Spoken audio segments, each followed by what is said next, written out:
Thank you. Good afternoon. The Department of Behavior Analysis is honored today to bring you a panel of behavior analysts who have played leading roles in the history of behavior analysis and who continue to play important roles in our discipline. The panelists are here for the purpose of providing some oral history over a 2-day period, which we are video recording to include in an internet course on the history of behavior analysis. I'd like to acknowledge the members of the Distant Learning History Course Lab. They are graduate students Anna Barbara Nevis and Sarah Pinkelman, Professor Janet Ellis, who has been with the department since 1983, Dr. Leslie Burkett, who is co-authoring the course with me, Daniela Ortu, our research scholar from Sardinia, who has been in charge of the videotaping, and Distant Learning staff member Brooke Wheatley and Laura Davis. I would also like to thank graduate student Michael Salazar and Professors Janet Ellis and Cloyd Heighton for serving as the interviewer for our guests and our colleagues from and also I'd like to thank our guests and our colleagues from the UNT Center for Distributed Learning for technical support. We thank staff members Laura Davis and Holly Decker, as well as graduate students Caleb Hudgens and Amy Peterson for their help. Finally, we are all deeply indebted to our colleague and friend, Susan Miller, who has made all the arrangements for transportation, lodging, dining, and taping venues, and has organized the communications among the many people involved in bringing this event to fruition.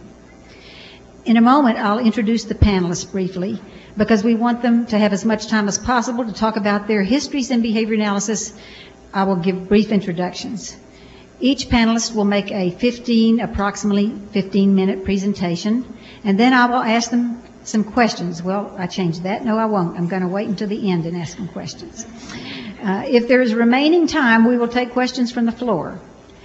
After the panel discussion, there will be a reception at the Holiday Inn to which you are all invited. Finally, we ask that you turn off your cell phones and remain very quiet throughout the panel discussion and the question-answer period, and the questions were generated by faculty and students in the Department of Behavior Analysis.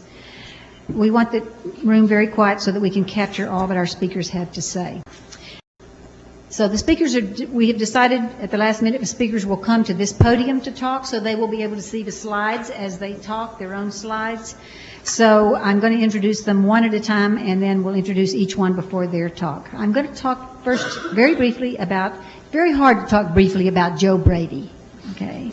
Joseph Brady is a man of many hats.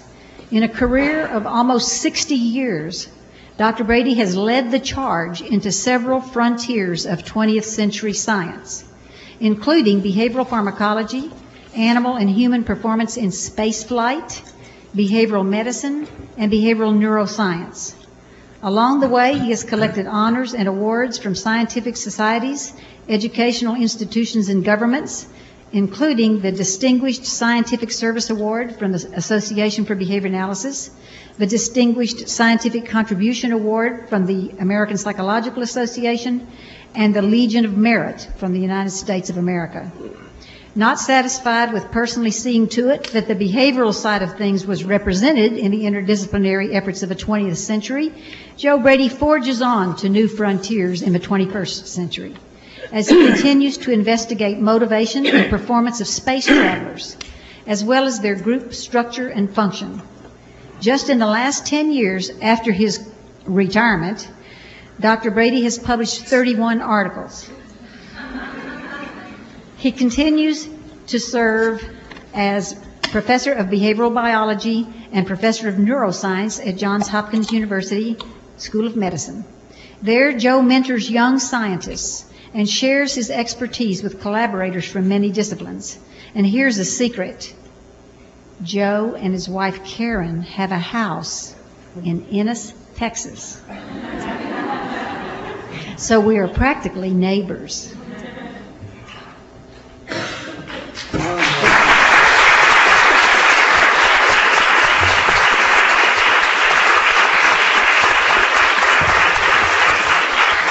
Thank you very much, Sigrid. That's an invitation that my father would have enjoyed and my mother would have believed.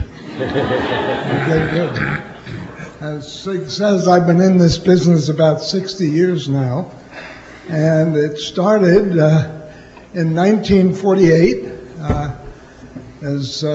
right after we got done making the world safe for democracy one more time. Murray and Jim and I took care of that, you may recall, from 1940 to 1945. I was in Berlin when the war ended as a infantry platoon leader. Jim was a Marine. We declared victory in Berlin, but we took the little precaution that time of taking their guns away. The present administration doesn't seem to think that was necessary before they declared victory, and you can see what's happened there. At any rate, I had a little delay after that.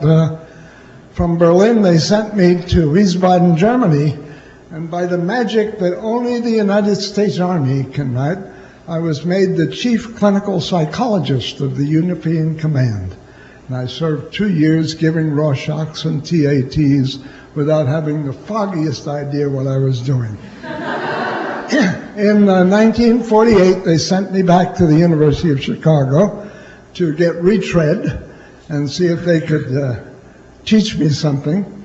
And the requirement of my first year as a graduate student at the University of Chicago, I had to reproduce an experiment, replicate an experiment in the literature, a psychological experiment. Now, if any of you haven't tried that, you should take a crack at that sometime. It's not easy to do. There's very little replication in the literature. At any rate, the experiment I opted to replicate was one by Estes and Skinner, and it shows the first slide. Yes, look at that. We got it done. Those of you, anyone who doesn't know how a cumulative curve works doesn't belong in the audience to start with. So I'm not going to explain that to you, but this was a paper on conditioned anxiety in which Estes and Skinner had trained rats to press a lever on a variable interval schedule, as I recall. And when the rat is in the box for about 15 minutes, after 5 minutes, a clicking noise is turned on. It goes for 5 minutes, and then the animal receives a shock to the feet. Now, after you do that a couple of times, this is what you get down here in this. Is this working? Yeah. Okay. Yeah, it's up there. This figure right here. The clicker comes on, the animal stops pressing the lever completely, has piloerection, defecates, takes his shock, and goes right back to work. This looked to me like a pretty good animal model of the kind of thing I had seen in a clinic for about 2 years. Individuals can't do their daily thing or something happens and their regular performance is interrupted and they present with a case that they need some help, essentially. So this was the experiment I tried to replicate. I won't go into the details of why that was so difficult, but I did have to soup up the procedure a little, and the main change was that I increased the intensity of the shock to get this good suppression. That experiment was completed by the end of 9 months, my first 9 months in Chicago. I had a whole summer afterwards, and I had 4 rats who were all trained up to be anxious like this. Incidentally, there was a little detail I neglected to tell you. We didn't have a laboratory or any equipment, so we had to build the box and get the animals and do all this from scratch in 1948. In any event, that summer, with nothing better to do, I built an electroconvulsive shock machine, and I treated 2 of these rats and left the other 2 as controls. Electroconvulsive shock was one of the few treatments we had in the Neuropsychiatric Center of the European Command at Wiesbaden. You remember, this is 1940s. There was insulin, there was electroconvulsive shock, and there were the tubs. We would put people in straitjackets and run hot water over them. And this calmed things down. So this looked like a good thing to try, and sure enough, I cured the 2 rats with 3 shocks a day. If you put little ear clips on the nice little red ears and pass 50 milliamps of current for 0.2 of a second, the rat has a nice full-blown tonic-clonic convulsion, gets up, shakes his head, and walks away. And you can't tell the difference between a rat that's just had a convulsion and the one that didn't until you plug him into the box, and he works right on through the clicker. We cured him. I replicated that several times, and in less than a year I had a dissertation done at the University of Chicago. So I got out of there in jug time. Now what I'm going to show you from here on in is what God hath wrought from this meager beginning of learning a little something about how to control behavior in experimental settings. The first time I came to Walter Reed, M.Sidman joined me there in around 1950, 1951, and we fooled around for a long time. That's a luxury few of us have anymore these days. And the next of these slides show you what the result is of our fooling around. The next slide, for example, the power of schedules of reinforcement was really remarkable to us. This is the record of a monkey who was on a variable ratio schedule, and this is his extinction curve. This is 75,000 responses with no reinforcement as a result of a variable ratio history. And this one convinced me if what I was doing didn't work, I was going to go into the one-armed bandit business, because that's what the slot machines are. They're variable ratio schedules. Look at that extinction curve. 75,000 responses and no payoff. And of course, the next slide shows a classic fixed interval. This is another monkey with a 10 or 9 minute FI, and you can see those nice scallops. We discovered that this looked just like the way Congress passed bills in those days. And we published that in the Washington Post and never lived it down, unfortunately. The next slide shows you the result of a pigeon who worked for 3 months on a DRL schedule, which required that he get every payoff that he could in order to survive. That pigeon never missed a payoff over 3 months on a 3-minute DRL. When did he sleep? I have no idea how pigeons do that. I think Vic Laties does, but pigeons sleep very fast, obviously. But this is a dramatic demonstration of a performance that went on, a control of a performance over an extended period that upstaged everything else that animal could do. The next slide is probably the most impressive. This is our old colleague, Jack Findlay. When by this time we had elevated ourselves from rats to monkeys. Now we were working with chimpanzees. And I was getting ready to do some work for the National Aeronautics and Space Administration. This is a record of a chimpanzee. This is published in JAB, incidentally, if you're old enough and go back far enough. 250,000 responses ratio. It took the chimp 3 days to run this 2050, then he got a full meal. Every 10,000 responses, the magazine light, the light associated with his feed, flashed. And that's what's represented here. You're looking at bursts of 10,000 responses. He went on for 3 days, 250,000 responses. We took the magazine light out, and the performance collapsed completely.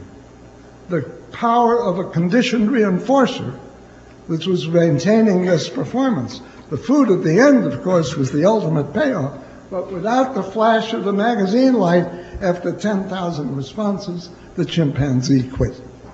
The next slide shows you a really old, 50 years ago, when we first discovered multiple schedules. And Murray and I had a little difference of opinion as to how we should train this monkey. He had a ratio schedule. We had him on under one color light, let's say a green light, A red light was an fixed interval schedule, and then the yellow light was a variable interval schedule. Should we train them to this first and then that? Without being able to decide, we said, let's just throw them in the box and keep changing the lights and the contingencies. 3 days later, this is the record that we got from this monkey. Now, you have to look at this with a mother's eye. You have to know a little bit about what kind of performance is generated with each of these schedules. But this monkey figured this out beautifully. All the FIs have scallops in them. All the FRs are rapid periods. And the DRLs are nice, steady levels. No training, just put the animal in the box and establish, because that was the only way you could get anything to eat. The next slide. Here was a modification of that Estes and Skinner procedure that has served us well over the years. We discovered that with the monkey, we could take and replicate this condition suppression repeatedly over a period of a couple of hours. What this does for you, of course, is make it possible to look at the effects of a drug, for example, as it takes effect. And the next slide is a publication in Science. It wasn't the first cumulative record in science. I think Murray is responsible for that. But it's the first behavioral pharmacology study. This was a single animal, a single dose of 2 drugs, and it was published in Science. If you think you can get away with that these days, try it sometime. Anyway, what this demonstrated, this was the CER under saline with no drugs. The animal showed nice suppression each time we turned on the clicker and went right back to work when he didn't. When he was under amphetamine, the suppression actually increased. He became, quotes, more anxious, if you will. And finally, we gave him reserpine. And with the reserpine, this was in the early 50s now, when the first of the big tranquilizer drugs appeared. This was the first one, reserpine. It attenuated the condition suppression. The animal worked right through the clicker, although his overall rate was clearly suppressed. This methodological effect was noticed, obviously, by the drugging companies, who had hundreds of compounds on the shelf with no way to tell whether they were going to be within 15 minutes of this appearing in Science, we had calls from Eli Lilly, from Merck, and so on. And we established a whole bunch of laboratories in the drug industry with operant conditioners. John Bourne, Charlie Catania was one of them, established one of those labs or worked in one of those labs throughout the industry, and the applied operant became behavioral pharmacology, essentially. The interesting thing about this, too, is that there was a conceptual change which followed the methodological development. The things in the drug industry that we used to try to eliminate as side effects. Reserpine, incidentally, was being screened as a cardiovascular drug, but it was rejected because it produced this sedative effect. Now the effect which we started out to eliminate because it was a bad side effect became the object of what we were screening for. Another important side effect, the next slide. Now we're working with the baboon and in essentially the same procedures. The next slide shows you the result of a discovery which one of our graduate students made, a graduate student, my first PhD, and just don't pay any attention to that. This was Bob Schuster, who was my first PhD. He discovered while he was trying to determine whether the animals could discriminate the effect of a drug that was being injected. Did he know that he had been given one drug rather than another? He discovered that the animals didn't wait. They started pressing the lever in order to get the drug injected. And along came the discovery of drug self-administration in animals. And this has been a tremendous boon to the experimental work in the drug abuse field. We've been able, for example, if you put this together with another operant procedure called the progressive ratio procedure, which Murray was at he was one of the founding fathers with Bill Hodos of the progressive ratio procedure. The animal learns to press a lever to get a payoff, a shot of a drug, but to get the next shot, the requirement doubles, and you increase the response cost of the response requirement until the animal quits. We call it the breaking point. You can rank the animals. The baboons have just finished rank ordering 14 phenylethylamines for us. A phenylethylamine is like a stimulant, and this shows you the kind of effects you get. Needless to say, cocaine incidentally, I should say, the happiest baboons on the face of the earth are in Baltimore. They're all shooting up cocaine. As you can see, cocaine maintains the most behavior, and you can rank order the rest of the drugs and their abuse liability by the amount of work that the animals are willing to put out to get it. And that ranking corresponds exactly to the ranking on the street of the abuse liability of a given drug.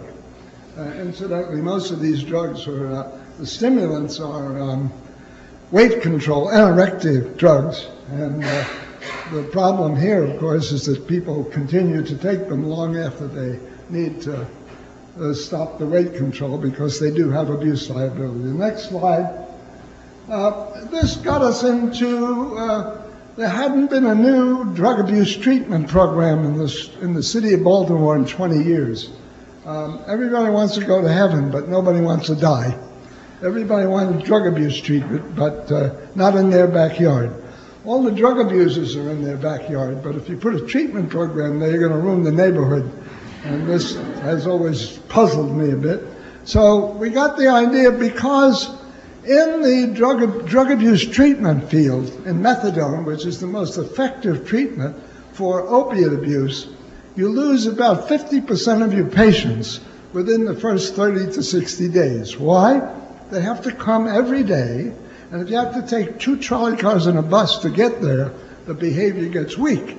So I estimated that was a response cost problem, and if we had a mobile treatment program, we could take the mountain to Mohammed. Sure enough, I got some money from my first PhD student, who was now the director of the National Institute on Drug Abuse.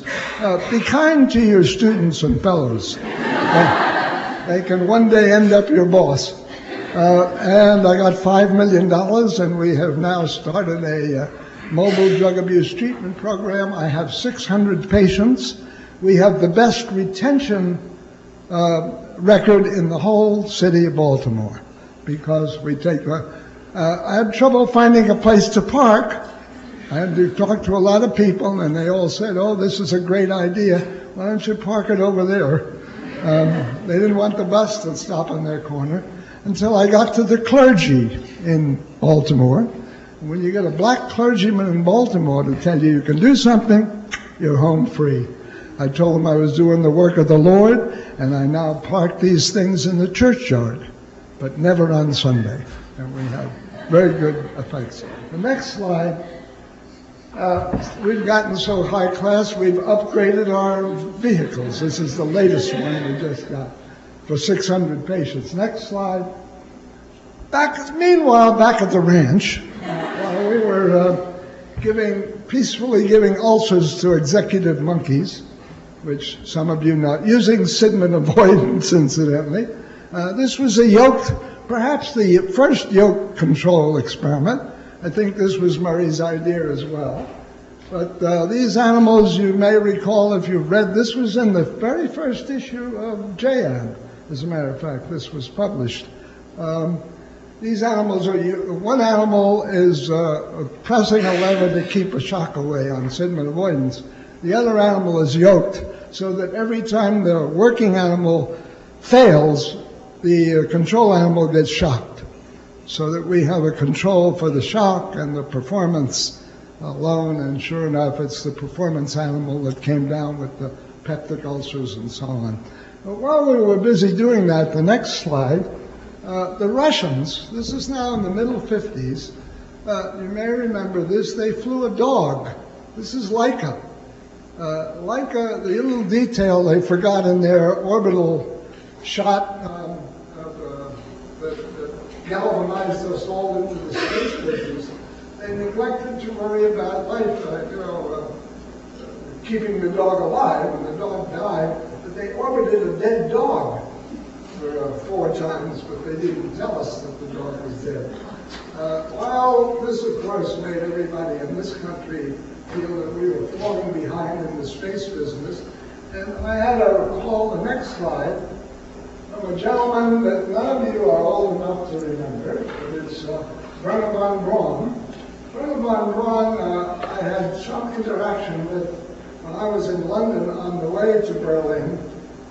He had invented the V-bombs, and he was dropping V-bombs from Berlin onto London. We had never met personally. When we got to Berlin and captured him, however, we let him, not only would we bring him to this country and let him bring 100 of his scientists with him, but we put him in charge of the Army Ballistic Missile Agency down in Alabama. Is this a great country or what? And he was the only one who knew about how to make rockets, and he's the one who's put us in the space business. Anyway, he came visiting to Walter Reed in the middle 50s, right after the Russians flew the dog, and wanted to know whether we would be willing to put one of our livestock in the nose cone of one of his rockets. I have the next slide. He left the nose cone. Wanted to know, he referred to our monkeys as livestock. And I told him that as long as they came back as livestock, I'd give that a try. I didn't know much about putting monkeys in a nose cone. The next slide, however, shows you what we had to do. We had to put the monkey in a couch in a plaster cast, because there's a lot of vibration in the nose cone of a rocket, as you can imagine. They left one toe out, in which we hooked the electrode up to, and one finger, and we hooked the lever up, and we taught the animal how to do S.I.D.Man avoidance. What better behavior to find out whether the animal's going to survive this? This animal, next slide, shot off from Cape Canaveral, went up 300 miles, 10,000 miles an hour. It was a ballistic flight. Dropped them in the ocean. We brought him back. He went pressing that lever right through the whole thing. There's no better way to tell about the integrity of an organism than its behavior. And operative behavior is the best way I know. Next slide shows you where we went from there. And the next slide, please. This is, incidentally, these late 50 experiments, there was no National Aeronautics and Space Administration. The Army was the one that started the space program in this country. In 1960, when NASA came into existence, they were getting ready for the animal pre-test flights of Project Mercury. John Glenn, Shepard, and those guys that you all remember, the heroes, they wanted to fly an animal first, but NASA didn't have any facilities, so they asked the Defense Department if they would take charge of the animal pre-test flights. The Army sent me to a meeting in Langley, Virginia. I was a first lieutenant or captain or something. The Navy sent an admiral, and the Air Force sent a general. These guys were very interested in getting this. The Army didn't care one way or the other. But neither the admiral nor the general knew how to train a chimp. So we ended up with the job. This is Ham. We trained Ham on a somewhat more complicated operative procedure. This is a matching to sample procedure. The flight came up, he saw the imaginary two matches, and he had to choose which one. He performed this through 4 orbits without any problem. The next slide. I was on the recovery ship when they were coming back. In those days, we were flying in capsules, and they dropped when the capsule came back from space, it dropped in the ocean, and we sent a helicopter from a recovery ship out to pick up the capsule, clip it on, and bring it back. The one with Ham in it, they dropped it 4 times. They finally got it back on the recovery ship. I was there on the deck, and they popped the hatch. And some admiral standing next to me said, "Boy, if that chimp could only talk." And I said, "Listen, the best thing that ever happened to us is that chimp can't talk." The space program would have been over right there. It's right there, you're going to drop me and joke. Anything else. The next slide. This is Ham's obit in the New York Times. This is 25 years later. So we didn't do him any great harm. You guys should be so lucky to get your obit in the New York Times. Next slide. Then, guess what? These 7 astronauts took over, and the research program in flight stopped. And that the astronauts who were running the program would have nothing to do with anything like a test. These are all test pilots. Every time I came by and said, "How about?" No way. They weren't going to do anything. So it took me 30 years to get back on board. And I finally got back with another flight on STS-89. Next slide. A slide return. During that 30 years hiatus, NASA gave me some money and we set up a programmed environment. And Jack Finley and many of the people at Hopkins and I started running people in a programmed environment, which is still alive and well. Tom Kelly's still doing this in Kentucky. Tim Hackenberg is doing it in Florida. 3 rooms where people live. We ran groups for 3 weeks, 4 weeks at a time, and so on. Finally, after 30 years, the next slide. This was mission control in our laboratory. The next slide. In the middle of all of this, incidentally, the National Institutes of Health and the Congress set up the National Commission for the Protection of Human Subjects. And somewhere or other, I got picked to go on this with 11 other people. And all those regulations that you're now living under who do human experiments, you have to go to your IRBs and so on. Well, we wrote those regulations in the Belmont report.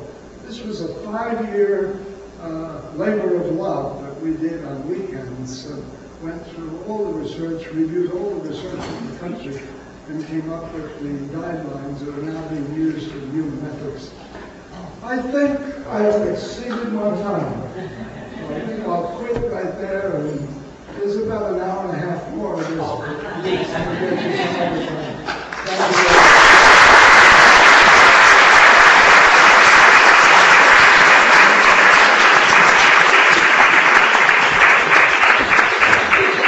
Introduce Jim Holland. Do you have some slides, Jim? Yes. Okay. Then you probably want to be here. They have them already, I believe. Okay, James Holland was trained in the Hall Spence tradition of behaviorism, but he became interested in operant conditioning as a graduate student at the University of Virginia, and he convinced his advisor to allow him to conduct research on free operant avoidance. He was probably the very first scientist to conduct basic operant research with human subjects. He replicated schedule effects with humans at the Naval Research Labs in Washington in the early 1950s. He used detection of a light on a screen as the reinforcer, and thereby established a line of research on human vigilance. This work has obvious implications, practical implications for jobs involving the monitoring for very important events that occur at low frequencies. For example, think about security checks at airports. Demonstrating that saccadic eye movements function as operants is also clearly relevant to the Skinnerian view of operant seeing.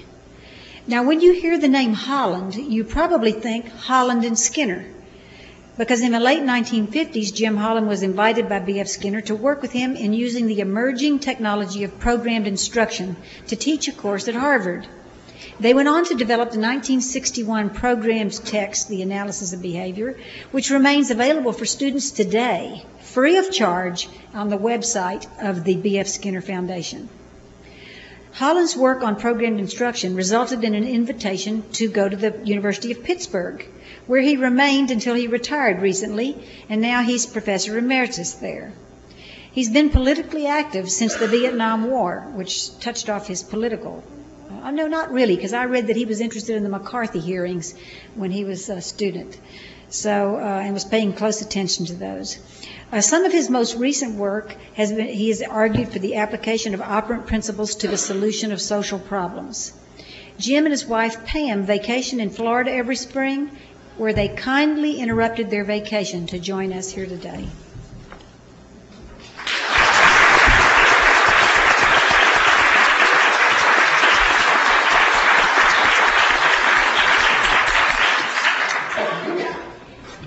That introduction. I just wish you could have gone on and I skipped to me.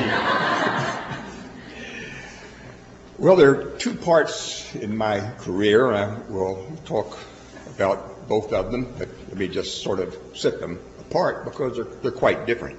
One part is the programmed instruction and some of the simple operant work related to that. And another part is, for lack of a better word, social activism, or social activism, where I spent some time within the profession, but in anti-war activities. Well, with programmed instruction, well, there we go. There we go. The handsome, oops, did I do that? Let's go back. I don't know what gets me back. There we are. Thank you. The handsome one is Fred Skinner, and then there's me when I was a little boy, when my beard was dark, not white. So. I spent a lot of time sitting there in double chairs with Fred Skinner. I was working on programmed instruction, doing the first program, basically, the analysis of behavior, which was being done to demonstrate this new idea of programmed instruction and how better to do it than for something to be used in his own course called Natural Sciences 114 at Harvard, which didn't fit any ordinary classification. It was, here's what Skinner thinks, essentially. Didn't say it that way, but that's what it was. I worked in preparing the program that would go with that, essentially replacing textbooks and so forth. This would do the teaching, and Skinner could ramble around in class all he wants to. The students will come out still knowing behavior analysis.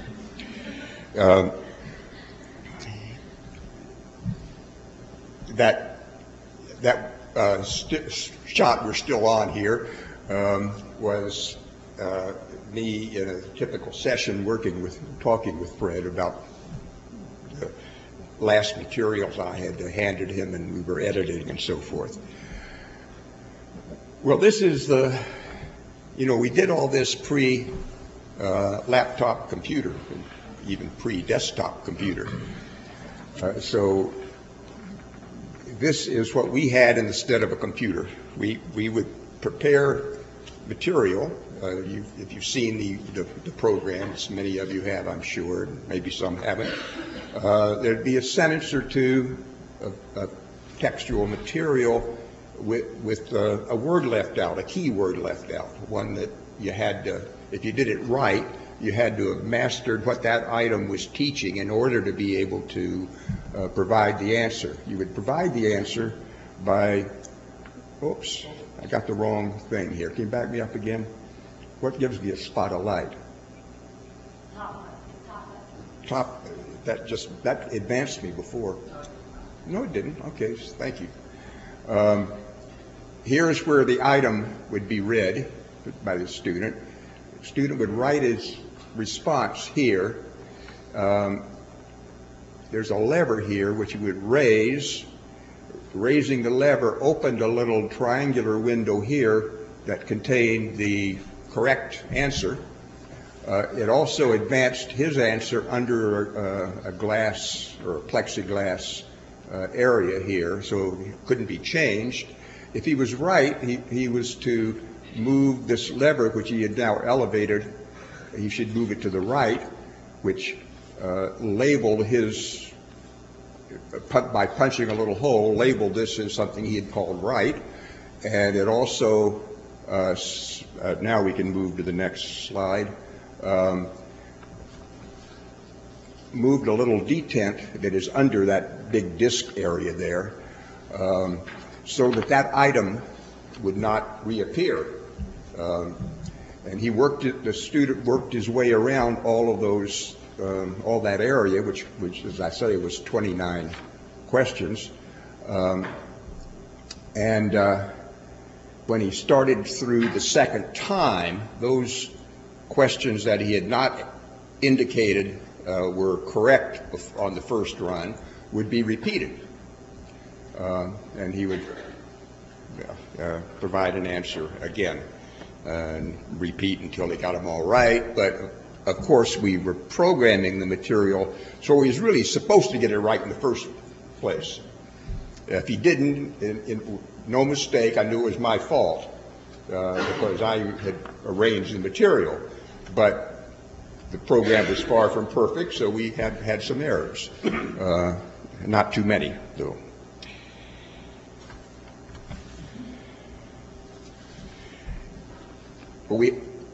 I may have just indicated this. We had then a record of his responses and a record of all the other responses and other students to that same material. And I could lay the materials out like this, the response materials out like this, and scan along for each item and see how many people had missed that item and what they had written. That also was significant. And then I could modify the material for the next round. Oh, I wish we'd had computers then. This is what we had instead of the computers. And that's it open where you can see where the disk would be laid, where he writes his answer, so forth.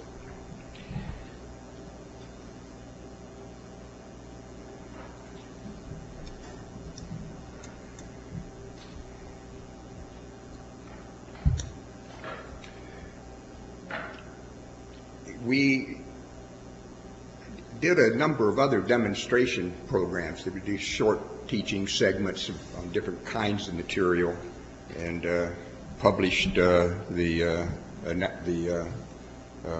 published papers on this that formed the basis for awful lot of followers who programmed a lot of material over the years. So it's and computers came along, of course, and made this much richer in what you can do, and also more easily that you can screw up and do it wrong.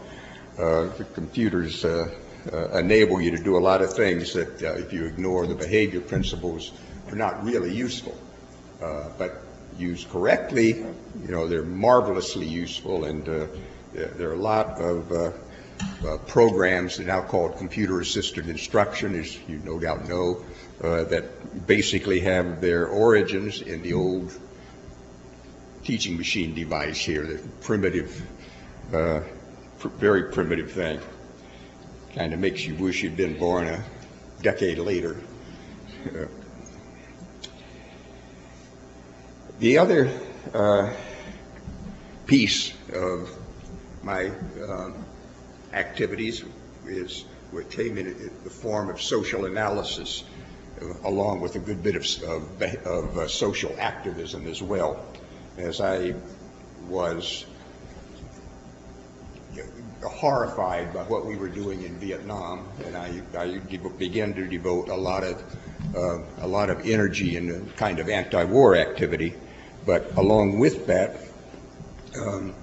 I was looking at what behaviorists do and whether we're part of the problem or part of the solution. which in fact is the title of the paper I wrote on exactly this matter, looking at what behaviors were doing at that time. A number of people, and some of you may very well have been involved in this, or continuing to be involved in it even at ABA, Association for Behavior Analysis, interest group was developed for dealing with behaviors and in social action that would offset some of the negative effects that we had by giving weapons to the enemy, as it were.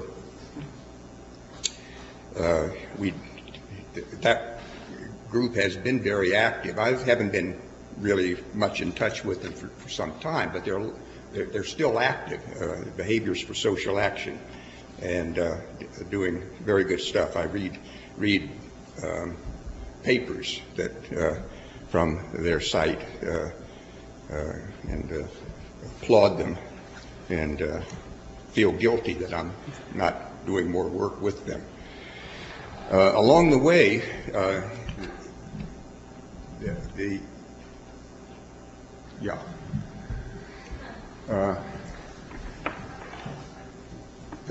fellow here with fairly light hair with his back to us, and that's me. Okay, and the person just in front of him there is my friend Fidel Castro, and I will proudly admit to appreciating Fidel very much and appreciating his revolution and what he has done. I some decades back joined the Venceremos Brigade and went on a trip with other brigade members to Cuba to study firsthand how things worked there. And I don't mean to study intellectually, I mean to be there and be a part of it. It's what the brigade did. And we did physical labor there as a good Cuban would do in those days. But one of the interesting things I've found there were the small neighborhood groups, called the Committees to Defend the Revolution. They were organized in all the towns on a kind of neighborhood basis, and they encouraged good social behaviors, and were there to be able to, at the neighborhood level, mobilize when there might be an invasion from abroad, which, as you may remember, there actually was one that was most unsuccessful, and that had, I think, a lot to do with the organization of the neighborhood groups. The groups also, at the local level, related to the groups that the groups sometimes served, were medical organization at the local level. The medical care, it was primitive in some sense, that they didn't always have the medicines needed and things like that, but were really organized for preventive medicine, for treating the well as much as the persons who had succumbed to some problem. I managed to have come down with a virus while in Cuba, and so I could witness firsthand how they dealt with the virus in Cuba. They let me not go to work those days, and took good care of me. I went back to Cuba again only a few years ago on the semester at sea.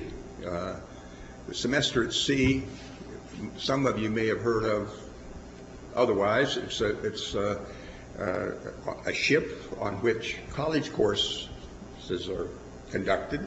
At the time that I went, it was sponsored by the University of Pittsburgh, my university, though many of the faculty from other universities as well. A larger number of them were from Pitt, but from all over the country you apply and get on this and do it. It's just a great thing to do.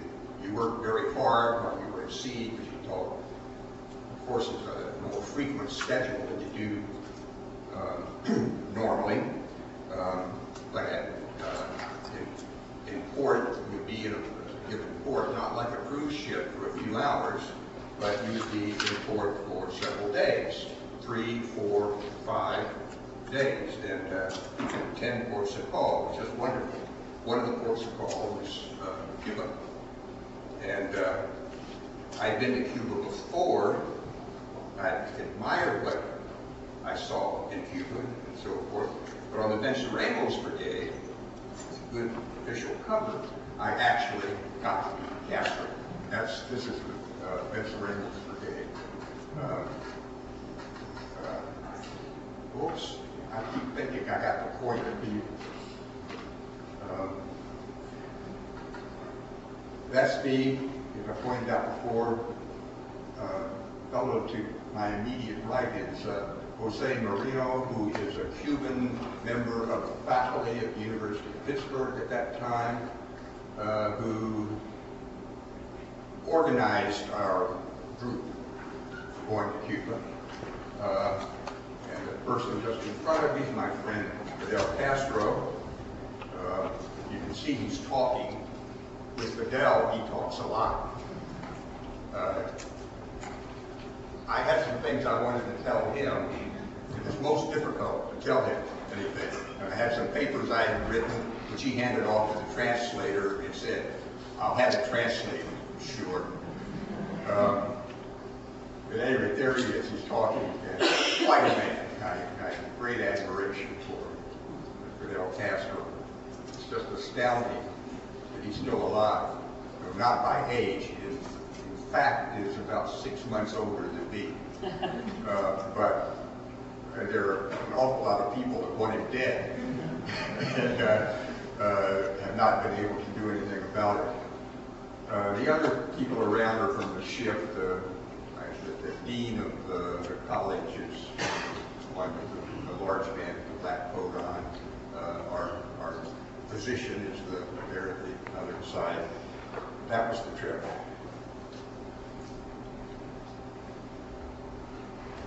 Okay, let's see what I have next. Oh, this is more of the same. This is the Fidel. Next. I heard what I saw in Cuba and so forth, but on the Venceremos Brigade, with good official cover, I actually got to beat Castro. This is the Venceremos Brigade. Oops, I keep thinking I got the pointer. Can you? That's me, as I pointed out before. The fellow to my immediate right is Jose Marino, who is a Cuban member of the faculty at the University of Pittsburgh at that time, who organized our group for going to Cuba. And the person just in front of me is my friend Fidel Castro. You can see he's talking. With Fidel, he talks a lot. I had some things I wanted to tell him. It was most difficult to tell him anything. And I had some papers I had written, which he handed off to the translator and said, "I'll have it translated." Sure. At any rate, there he is. He's talking, and quite a man. I have great admiration for Fidel Castro. It's just astounding that he's still alive. Though not by age, he in fact is about 6 months older than me. But there are an awful lot of people that want him dead and have not been able to do anything about it. The other people around are from the ship. The dean of the college is one with the large man with the black coat on. Our physician is there at the other side. That was the trip.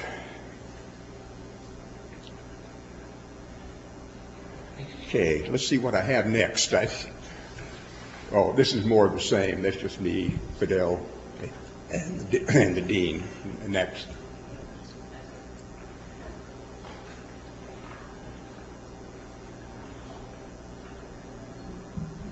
I haven't changed much, I don't think. Coat even looks similar. Do we have the next slide? Oh, we don't. We didn't, okay. Oh, right, okay. That's what it says here, too. Okay. Well,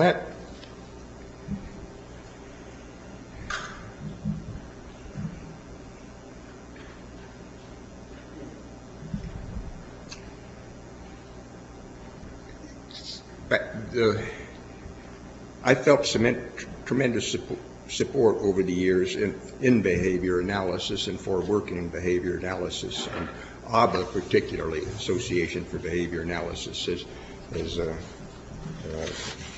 been a big influence for me in a place where I've enjoyed being able to talk with my friends.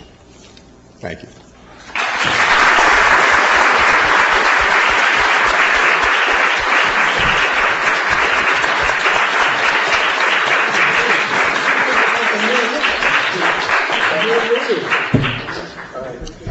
Our next speaker is Dr. M.Sidman.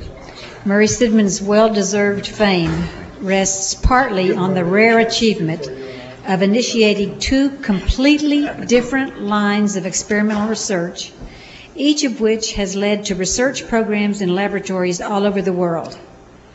His research on what has come to be known as Sidman avoidance began while he was still a graduate student at Columbia University. After some 40 published experiments, most on avoidance behavior with non-human animals, Dr. Sidman did an about-face and began working with children with various developmental disabilities, or adults with various developmental disabilities. And he switched from research on avoidance schedules to research on stimulus control with positive reinforcement. His research on stimulus control led to publication in 1971 of his first article in what has come to be known as stimulus equivalence. He thereby launched the second Sidman revolution. And then there are his books. First, there was Tactics of Scientific Research, the Behavior Analytic Bible and Research Method. Then he co-authored with his physician brother, Richard, a programmed text on neuroanatomy, which is still used, by the way, by medical students. And it was published in 1965. And of course, in 1989, there was coercion and its fallout. Sidman's heartfelt plea to the world to learn from what laboratory research has shown us about the side effects of aversive control. Murray and his wife Rita now live in Sarasota, Florida, where he continues to write and inspire us.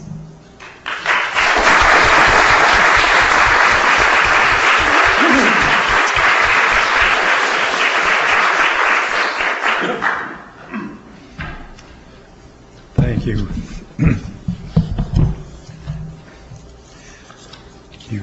You can't pay too much attention to what Sigrid says. Rita and I have a long-standing love affair with Sigrid, so. But I don't have a watch, so Sigrid, if you'll snap your fingers or something when when the time approaches. Good. After the kinds of things you've just heard from the previous two people, I'm just small change, really. Those people did world-shaking things. I wanted to do that once when I started. Like a lot of young people today, I guess, my ambition was to change the world for the better. I didn't know much about the world. I was a pretty spoiled kid, actually. Didn't have any real problems. But from all my reading, newspapers, books, and everything, it was clear to me that the world was in pretty bad shape and needed some changing. And in those days, maybe even still today, the most popular way to try to change the world was to write a novel and have everybody in the world pay attention to what you had to say. And so that was my ambition, to write the world's great novel. And the plans developed for that slowly. I eventually decided what I was going to do was write the story of one person and how all the things that happened to him made him what he was, starting from before he was born even. And so I started to write the book, and I started at the beginning when he wasn't born yet. He was still in his mother's womb. And I discovered I didn't know anything about what happened in the womb.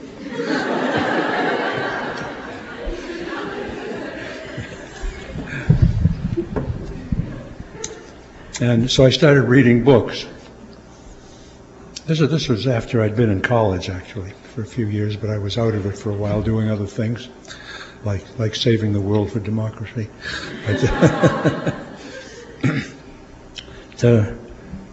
I started reading books on science.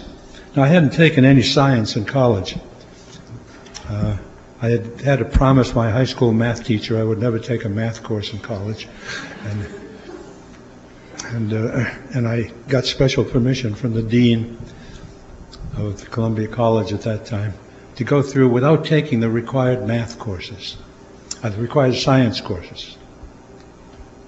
So I'd sailed along pretty well. Now all of a sudden I had to find out things, and I started reading science books in all the different areas, and physics, chemistry, biology especially, all kinds of books, and learning all kinds of things.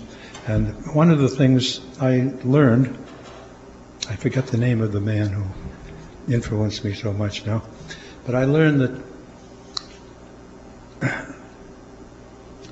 if people's environment caused them problems, that's probably true, but you can't blame the environment because people make their own environment. And he convinced me of this, that if we were really going to change the environment, we're going to have to change the people who made that environment. And so I was trying to find out how to do that. I went back to college after having saved the world and finished up my undergraduate year and took a postgraduate undergraduate year. And in those 2 years, I took nothing but science courses for 2 solid years. Most of them had labs connected with them. And I figured, these labs are going to show me how to change people the way they had to be changed. Not only didn't they show me that, in most of them the experiments didn't even work. My physics experiments didn't do what they were supposed to do. Biology experiments didn't do what they were supposed to do. And so and somehow I found myself in this psychology course taught by a couple of men named Keller and Schoenfeld. And they had just started this new course that you all know about, I'm sure. It was the first introductory psychology course that had a laboratory connected with it. The students all had their own, each pair of students had a rat, and they went through what at that time was an informal lab manual that they had constructed themselves. And so my partners and I who went through, and lo and behold, for the first time, the experiments worked. This little animal, did everything the lab manual said it was going to do if I did what the lab manual told me to do. And I said, my God, this is it. This is what I've been looking for. And so, of course, I got more interested in this, took more courses with Keller and Schoenfeld and some others. Hefferlein, Ralph Hefferlein was very important to me. And they accepted me for a master's degree, even though I did very poorly in the examination. I don't know why they picked me. I guess they'd sort of gotten to know me from all the courses I'd been taking as an undergraduate. And eventually they let me into the PhD program. They had a five-question examination to get into the PhD program. And they gave us all day to answer these 5 questions, to sit down and answer them. Well, of those 5 questions, I didn't know the answers to 2 of them at all. I didn't have the slightest idea what they were. So I wrote in my answers, what I did was tell them why I thought they were bad questions.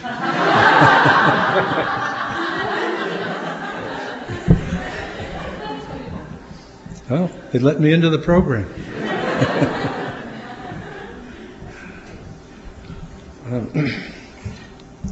Well, of course, eventually I sort of lost interest in why I had started. I got interested in the subject matter itself I was learning and became interested in the experimental analysis of behavior because it was doing such wonderful things. It started when I was still at Columbia as a student. Donald Cook and I used to work together. We used to come in to the lab, the undergraduate lab, early every morning. I had to go and wake him up, pull him out of bed every day, practically. And we went in and we did 4 different experiments. They let us do it. They said, okay, as long as you put the equipment back so that when the undergraduates come in, everything's working. And we said we would do that, and we did do that. And we did 4 experiments. 2 of them we realized weren't really very good. 2 of them weren't bad, and we tossed a coin to see which one each of us would take for his master's thesis. And we turned them in, and they accepted them as our master's thesis. They weren't really very good experiments. And they didn't answer any questions. Mine was on the abolishment of a discrimination. You don't even hear that term anymore. That's a problem that still exists in stimulus control. Only we don't talk about it anymore. What happens to positive discriminative stimuli when you don't extinguish them? You stop extinguishing the other behavior. What happens to the behavior with respect to the positive stimulus? Rita keeps telling me to talk up. Well, I can't seem to get this thing any closer. Okay. There. Is that better? Great, thank you. All right. Now I can't see my notes.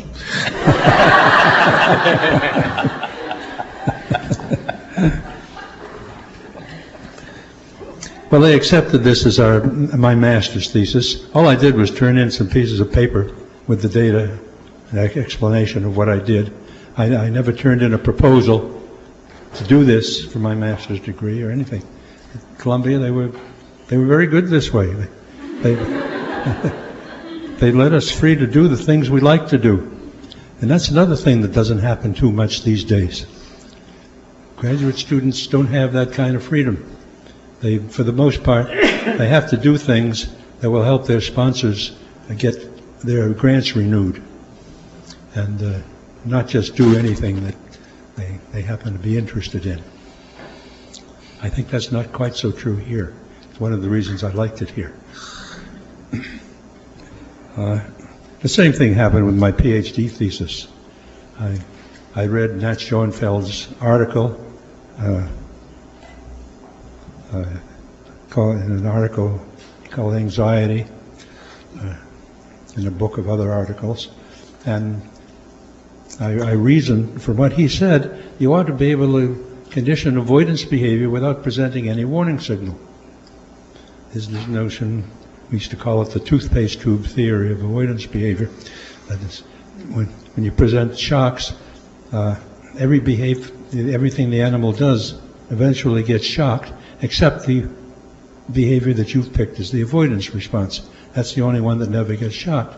So all the other behavior gets squeezed out, and all that's left is the avoidance response that you want. That was basically his theory. And so I tried it with one animal, and some of you may have read my story about that, my recent publication. It worked with that one animal, and I came back after I had looked at those data over on vacation and asked Keller and Schoenfeld and Hefferlein if I could do that for my PhD, and if they would all sponsor me. And they said, oh, sure, go ahead. And that was my research proposal.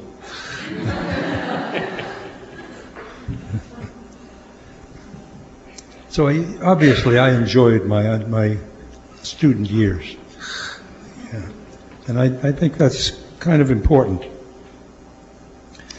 That sort of continued onto my first job outside the university. I was Fred Keller's lab assistant for 1 year on one of his first grants on Morse code, and I had been an old code operator myself, and so we got along very well in that respect.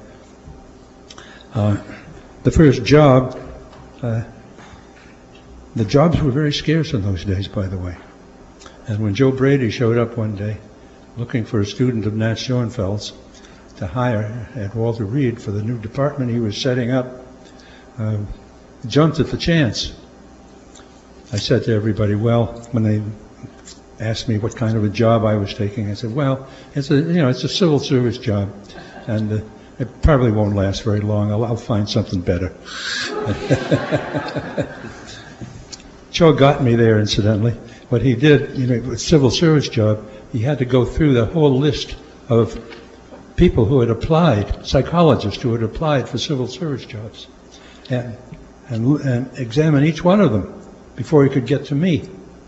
And so what he did was he created a new job classification in which and to satisfy that classification, the person had to have done my dissertation, basically. Well, you had to have discovered sick and avoidance.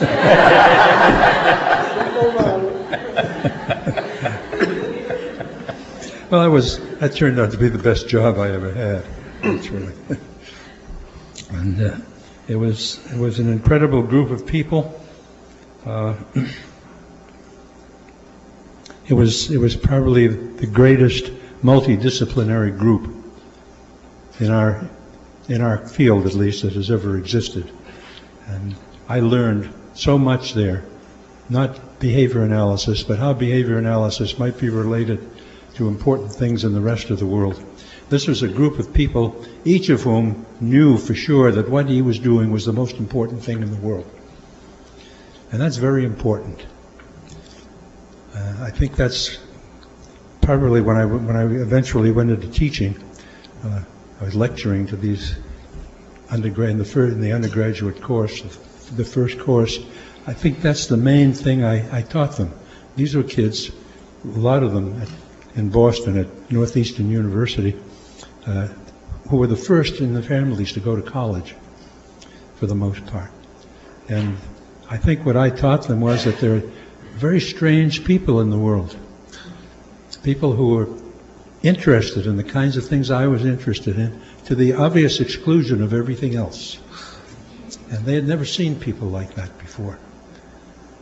And so I think that was the biggest effect I had. The lecturing taught them nothing, but I think they learned that there was something going on in the world that might be important.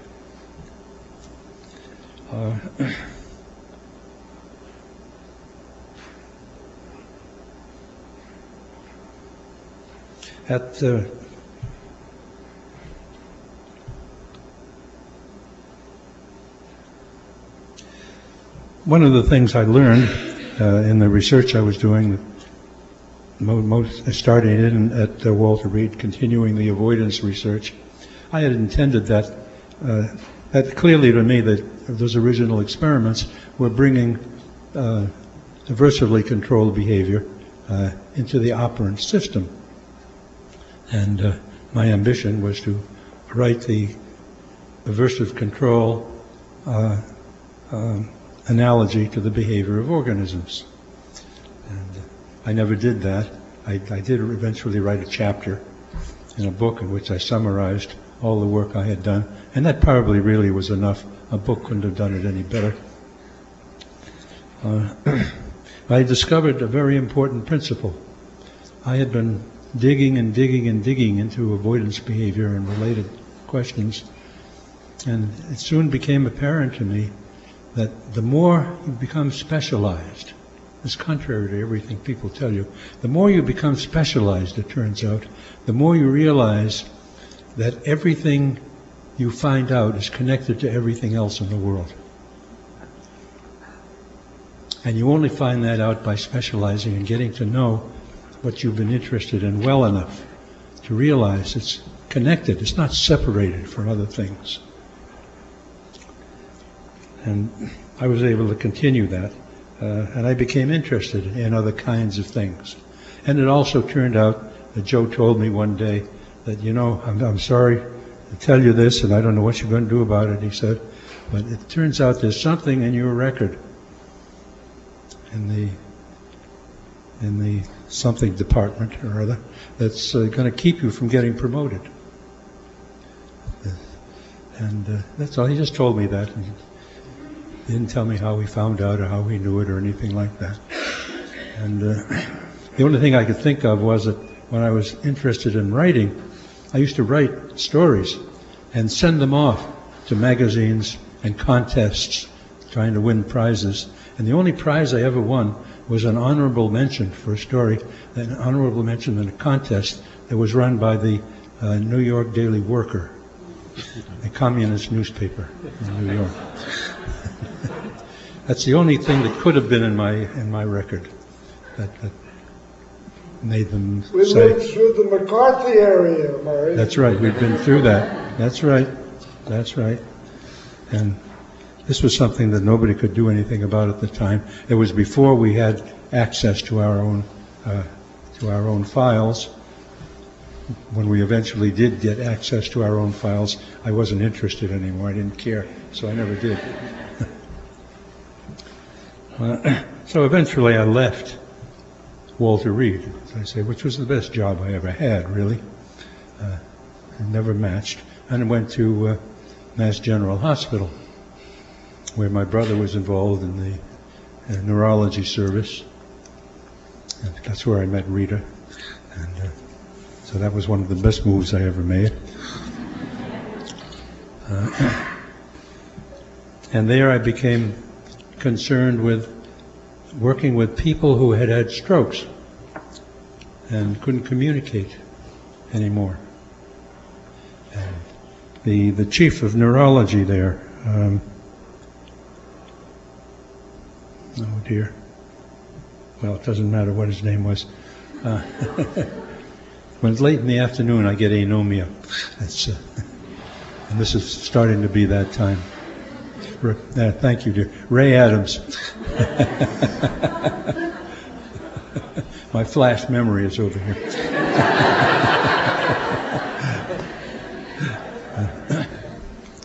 He said to me one day, he said, you know, he said, I get these patients coming in here with terrible brain damage and or severely retarded in some cases, and I want to examine them, and I want to find out what's wrong with them. And I ask them questions, and they look at me with a blank stare.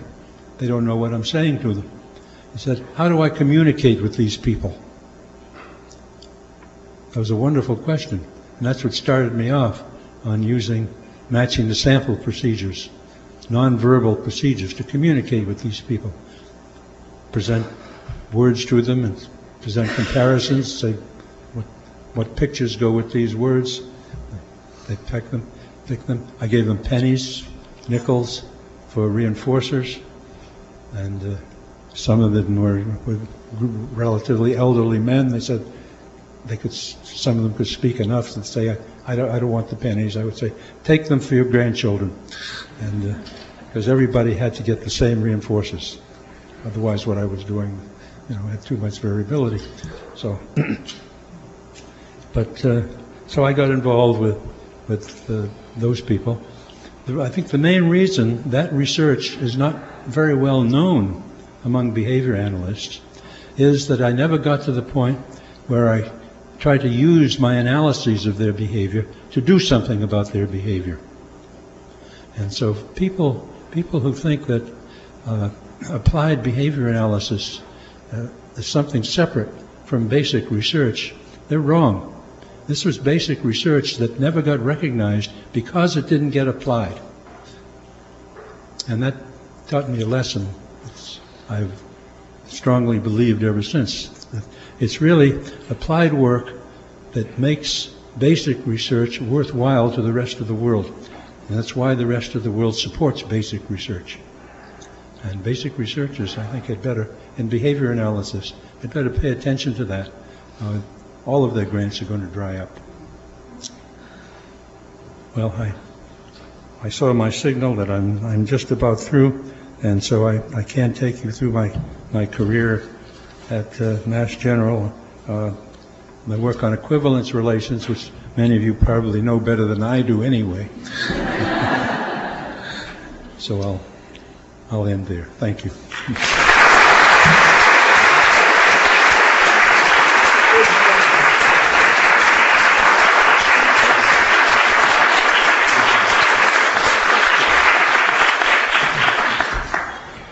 Thank you. If you like the experience of feeling your head spin, I invite you to take a look at the Vita of Charlie Catania, or as he is more formally known, A for Anthony, Charles Catania. The youngster among these historical personages, Charlie got in the game close to a decade after our other guests were well on their way to prominence. But he has played such a continuous and varied role in our history for the past 45 years that we wanted to include him in this, our initial foray into recording the history of behavior analysis. Dr. Catania began his behavior analysis career as an undergraduate working in the labs and classes of Keller and Schoenfeld at Columbia. Then Keller passed him to Skinner at Harvard, where he took his PhD. Now, how many people were fortunate enough to work with Keller, Schoenfeld, and Skinner? Catania amply rewarded their confidence in him. His research has been with pigeons and with people, on schedules and on verbal behavior, and many other things. He has written on behavior analysis for 10 encyclopedias, has published 29 book chapters, and too many research papers to count, and his book on learning is in its 4th edition. Catania did a major service to our discipline by working with Stephen Harnad to reprint Skinner's canonical papers in the Behavioral and Brain Sciences in 1984, with commentaries by scholars in many disciplines from all over the world. This year, Charlie's working with others to get the autobiography of Fred Keller into print.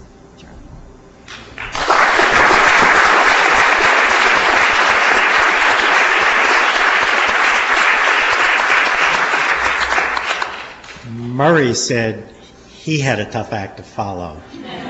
I was an undergraduate. They're all my heroes way back then, so this is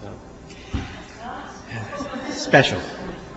So I might as well go for broke. I'll start with, we all know that selection is an important part of what we do. The operant is a class of responses selected by its consequences. And in Science and Human Behavior, Skinner introduced a parallel between shaping at the level of the behavior of the individual organism and Darwin's account of selection. And so I'll start with a little story, and it's especially appropriate here because I have witnesses. Some years ago, my wife and I spent some time in England, and she came from being a history teacher, and she was involved in genealogy and was off doing some genealogical work. And I had some free time and decided that I'd visit Downhouse, which is Darwin's home. And so you can take a train and then a bus and then have a long walk, and you get to this house. And I had seen a show on PBS, which was a dramatization of Darwin's life. And in this show, I later learned they didn't film it in Down House, but actually they reconstructed a very faithful replica of Down House because they didn't want to bring all the cameras and things into the actual site, which is, of course, a historical site. And I did then see it as I walked up to it and entered, and it was a weekday. It was kind of an overcast day, and there was nobody in there. I opened the door and walked in, and at first nobody appeared. Now, finally, the curator came, and I had the good fortune of having a colleague at my university, UMBC, Sandra Herbert, who was a historian who specialized in the history of science, and whose specialty was in particular Darwin's notebooks. And just a year and a half before, she had spent a sabbatical year in Britain and visiting Down House and reviewing Darwin's papers and there. So I figured I might as well let him know that I was a colleague of Sandra Herbert's, and he just welcomed me. And there are all the rooms. You know how in museums you have these things. He started taking them all down, and he brought me into Darwin's study. And he started picking up things, and Darwin's shells that Darwin had brought back from the Galapagos and things of that sort. And then he pointed to this chair, and he said, "Would you like to sit there?" And I sat in Darwin's chair. I felt the hair go up. Well, sometime later, Julie and Ernie Vargas, Julie, of course, Skinner's daughter, and Julie being the director of the B.F. Skinner Foundation, had a reception when ABBA met in Boston. Now, when I was a graduate student, I was at the Old D Road and Skinner's place a couple of times during the summer, all outdoors. I had actually never entered the house. And Julie and Ernie had both retired and now have what was Skinner's home in Cambridge. And the B.F. Skinner Foundation had a reception. And Vic was there, and Jim was there, and I don't remember whether, but I don't recall some of the other people. But anyway, we actually were inside the house then, and at some point Julie said, "Let's go downstairs," which is where Skinner had his office at home. And we walked downstairs, and somewhere along the line I recounted the Darwin story. And Julie said, "Well, Charlie, there it is." And how many people do you know who have had the privilege of sitting in both Darwin's chair and Skinner's chair? And I have my witnesses. Do you want to comment? I also had the good fortune to visit St. Petersburg once after it had been Leningrad and then became St. Petersburg. And while I was there, I did get to visit Pavlov's apartments, and damn, I didn't sit in the chair. Well, but in Skinner's case, History of Scientific Method, he lists the things that one does. You know, if you see something interesting, drop everything else and study it. And one of his several principles is serendipity. You've got to be lucky. Boy, have I been lucky. I was an undergraduate at Columbia and took Fred Keller's intro psych course in 1954, 1955 as a sophomore. Nat Schoenfeld dropped into that class in the spring semester because the fall semester was a lab course with rats, and the spring semester we did human research. Did experiments on verbal behavior in the introductory psych course. Then I went on to Nat Schoenfeld's experimental psych course, and the following year was fortunate that Elliot Hurst, who had been the teaching assistant, left to go and work at St. Elizabeth's Hospital, and I became Nat's teaching assistant. And so during that time, while I was an undergraduate, well, I discovered a little bit later that when I was in high school, I picked up a lot of books and from the New York Public Library, which had a branch not too far away from where I grew up, which was Upper Manhattan. And One of the books I read at that time was a book by a philosopher named Charles Morris called Signs, Language, and Behavior. And I went back to that book not too long ago, recalling that it was a book that had mattered to me because of that language and signs. And I found that in it there were references to Skinner. There was a footnote in it, and for some reason, I read the footnotes, which was this reference to this very interesting paper by B.F. Skinner called The Operational Analysis of Psychological Terms, and it described Skinner's arguments there. So I actually did have some contact even before getting to the course. But I first met Skinner when he came down to New York, and he gave a talk over at Barnard College, and many of the students and faculty went over, and he gave a talk on teaching machines. And so when I eventually did get the opportunity to go on to Harvard, I actually was going up there with the intent of doing teaching machines and doing programs and so forth, but then I got into the Pigeon Lab, and things went on from there. Now, I could not have imagined way back then in Fred Keller's course that a long time later I would be involved in helping to bring to publication Fred Keller's autobiography. And in fact, it will be out before ABBA. In fact, if any of you are interested, there's a pre-publication sale. If you go to Sloan, that's S-L-O-A-N, Sloan, if you Google Sloan Publishing Keller, you'll get the thing where you can get a pre-publication discount and free shipping if you don't want to wait till ABBA. But this was just an incredible series of accidents. Fred Keller was born in 1899, died in 1996, and on his deathbed, as I understand the story, he gave the manuscript of his autobiography to Jack Michael. Jack Michael then received this, which was mostly typed on a manual typewriter, and the first thing that Jack had to do was to make arrangements for it to be converted, optical character recognition, and if you're thinking about manual typewriters, that's not an easy job, and then proofreading and changing that so that eventually there was an electronic document.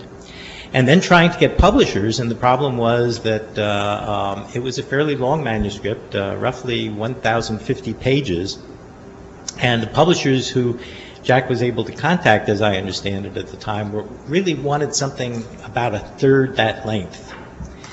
And Jack passed it on to two students of his, John Bailey and Mary Birch, who started to work on cleaning up the manuscript, and the manuscript was about 2/3 Fred Keller's narrative, which he'd obviously worked on, and then it was diary materials, because Fred Keller did lots and lots of diaries. He would often, at a meeting at the end of the day, would just write down the people he had met and what he had done.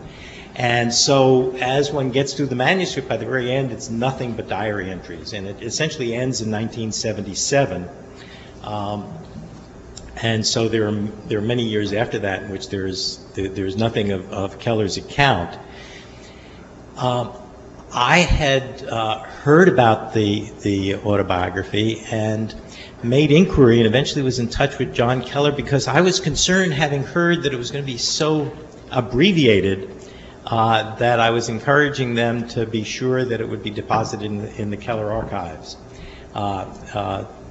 Tony Nevin had set things up so that Fred Keller's papers were deposited at the archives at the University of New Hampshire. And my main concern was to make sure that whatever got published, that the entirety of the document would be there as a resource. And after some inquiries were made, I suddenly discovered that I received this package, and here was the package, the manuscript, and got the electronic versions. And I was fortunate enough to have been involved with a publisher who had been helpful in keeping my learning book in print.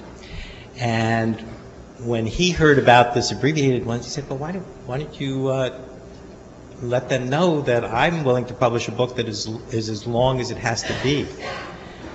And so eventually then we all began participating and working on the thing. And so that's part of the story as to why this will be, it will be appearing soon.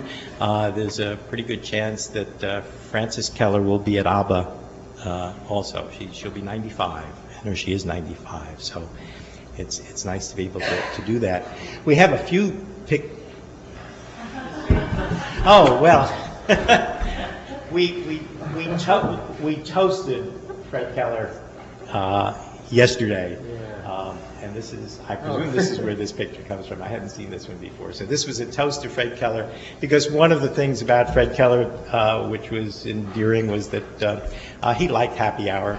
I recall an EPA meeting, I think it was somewhere near Washington, D.C., in which I happened to meet them, Frances and Fred, at the hotel, and helped them with their bags and all, and was invited up to their room, and immediately Fred got out his gin and said, "We have to have a martini." so that's our drinking. But let me show you a few pictures from there's a 16-page picture session, and that by itself was, on the one hand, at first it was a problem, because it turned out that Fred Keller had a whole bunch of pictures that he wanted to be included in the book, and none of those could be located. So we had the manuscript, but none of the pictures. But we were able to pull together pictures from various sources. So let's start with picture number 3, because Fred Keller, one of his contributions was, just briefly, he was born in 1899, grew up in upstate New York, and when he was in high school, he would hang around the telegraph office. The telegraph office in those days was what email is for us now. If you hung around the telegraph office, you were the first kid in town to know what the baseball scores were. Any breaking news came out, and he became a delivery boy and would deliver the telegrams as they came in. They took a liking to him, and pretty soon, his hanging around, he ended up learning Morse code. And so one of the great things about being involved in reinstating some of the stuff that had been planned to be cut for the abbreviated, the chapter about his high school days and learning Morse code was gone. But that's Fred Keller in the middle, and if you look on the right, you can see that that's the picture that we had was actually an old one, which is faded so much you could hardly see things, but you can now read the sign there. That's a bicycle stand, and that says Western Union Telegraph and Cable. And so it really places it right there. If we go to picture 7 now, in World War II, Fred Keller took his teaching and applied it to teaching Morse code to military recruits at Camp Crowder while he was a Columbia faculty member. And this is him in front of the class. So the Morse code figures powerfully in his history. And then he went subsequently to do some research on Morse code learning, and the thing he called the code voice method was what he used here. And so that was an essential part of his career. And it turns out he published the very first article in the very first volume of JAV was The Phantom Plateau. And it is, in fact, an article about verbal behavior, because Morse code learning is just like any of the other formal classes. So if you learn to say this letter when you see it, you also learn to say this letter when you hear ... or ... and so forth. So Morse code was an example of these kinds of verbal relations, and in fact probably studied more intensively by Keller in that than some of these other things in other cases. Let's just see number 9 quickly. Number 9 is, of course, there are the 2 Freds, and we have to mention them. That label on the bottom, it was actually written in Fred Keller's hands on the back of the original of this photograph. At the Harvard Club, I just saw something move in your dessert. There's something about that is so typically Fred Keller. I could try to show you a lot more. I'll show you quickly 2 more. Let's get number 8. I was looking for pictures from Columbia and the Psych 1-2 course, and I had never seen a picture from Columbia, from that lab course. And it turned out that the archivist at the University of New Hampshire said he'd check out and see if he could find any photographs. And he finally sent me a batch of pictures, and there were 2 of them that were probably from Columbia. One was a picture of Keller, it looks like taken by a student in front of the classroom, and the other one was this one.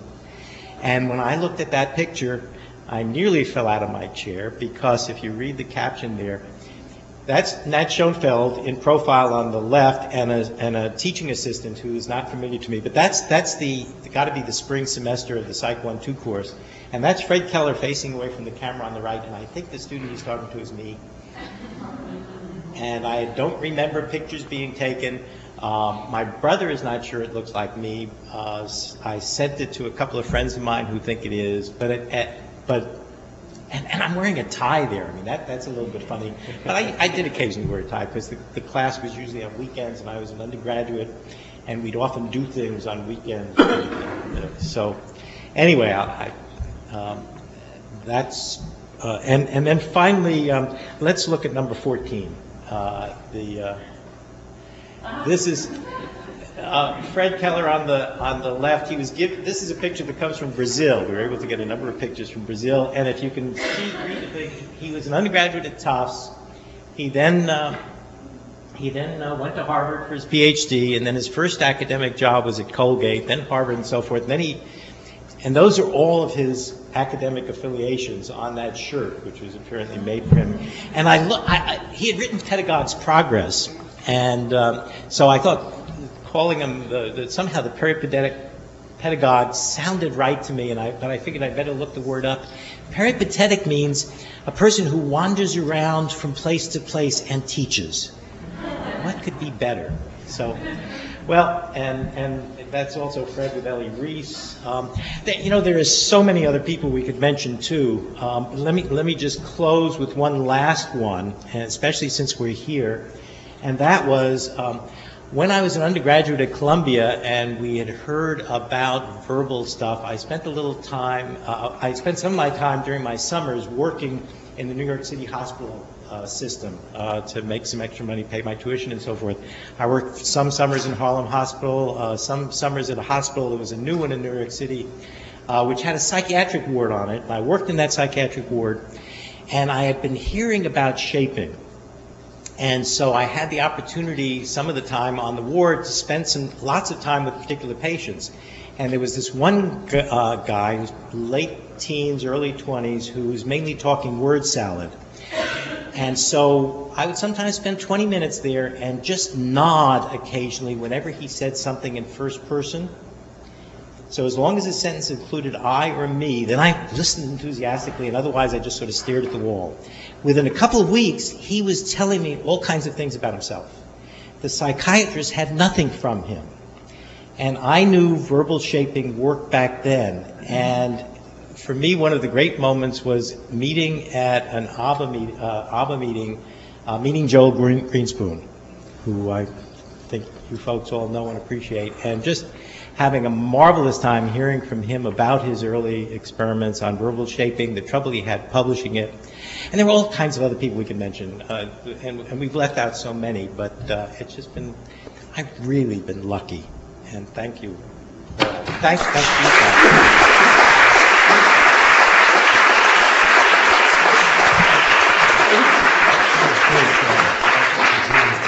Thank you, Charlie, and for the pictures.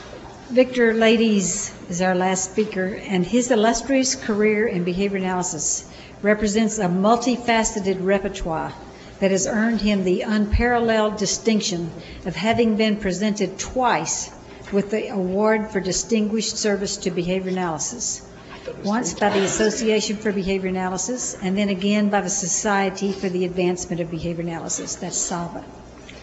In addition to his main line of research in behavioral pharmacology and toxicology, which has been published in more different journals than most of us even knew existed. I was amazed at the number of different journals he's published in.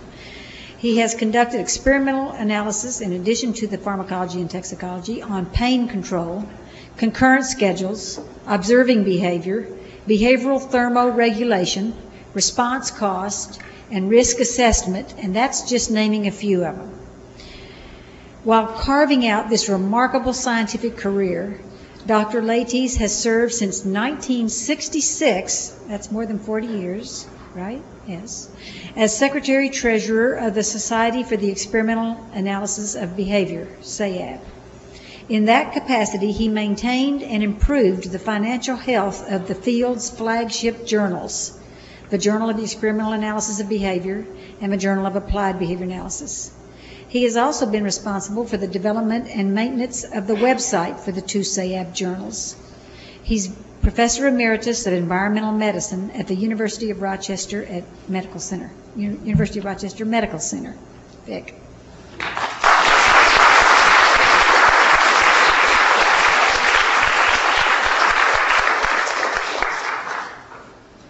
I'm sorry that I didn't bring something with which I've assigned you all up as subscribers to Java. I presume that some of you at least are subscribers.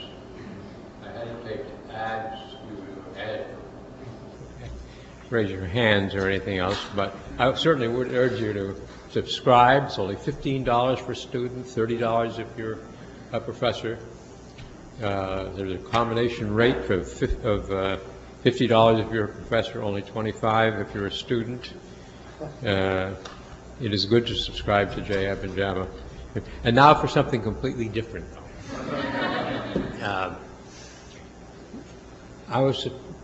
When I was asked to come here and was told who else was going to be here, I was sort of surprised in that I could, in a sense, tie together all of the others with me in ways that made me feel sort of indebted to them. And I just wanted to run through that relationship and also introduce some stuff that I had done. This is a slide of the first, if you look up human vigilance, this paper was, talk on the mic and bigger, you move them. I can't, can you enlarge that, Danielle? Is that as large as you could make it? Anyway, this is the science paper by Jim Holland. Human vigilance, the rate of observing an instrument is controlled by the schedule of signal detection. I would argue that this is the most important contribution to human behavior analysis, and sort of the font for a lot of the future work. It came out in 1958. In 1957, schedules of reinforcement came out. And this, in a sense, validates schedules of reinforcement, which was all about pigeons. And here comes along a study which says, hey, humans react to schedules of reinforcement. Anyway, Jim wrote 3 papers in 57 and 58. One of them was called Technique for Behavioral Analysis of Human Observing, and that was in Science in 1957. And then the broader paper was like 6 or 7 pages as a lead article in Science, which is very, at that time and now, is a very prestigious thing to have on your CV. And the other paper, the third paper, Counting by Humans on a Fixed Ratio Schedule of Reinforcement, appeared in the I guess it was April issue, 1958 of JAB. And it called attention to the fact that when a human is doing a fixed ratio schedule, other things happen also, counting. And it's interesting to, in fact, look at the other stuff that happens, the verbal stuff that happens when a human is on a schedule of reinforcement.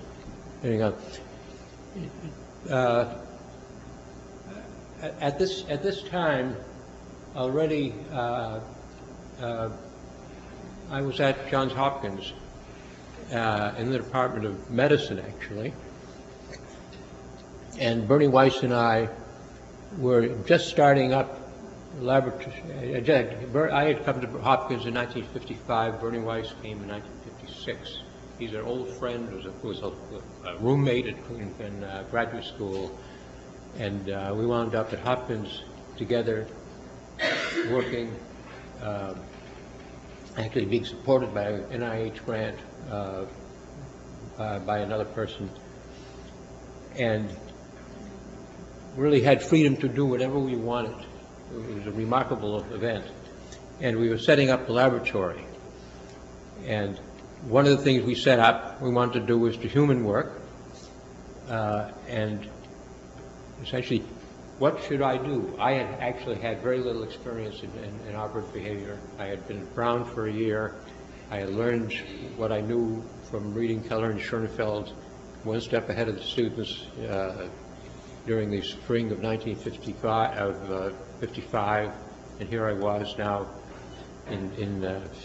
with Bernie now in 56, late 56 and 57, 58, trying to figure out what to do.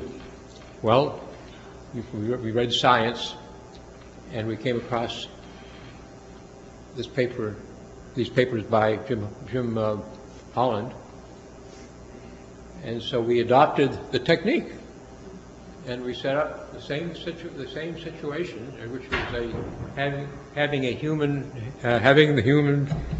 press the lever to report the presence of a signal. The signal was a deflection of a needle on a gauge. It went from 0 to 20. The trick was that they were in the dark, so the only way they could get to see the signal was to push a button, have a flash of light. So they would push the button to get the flash of light in order to be able to just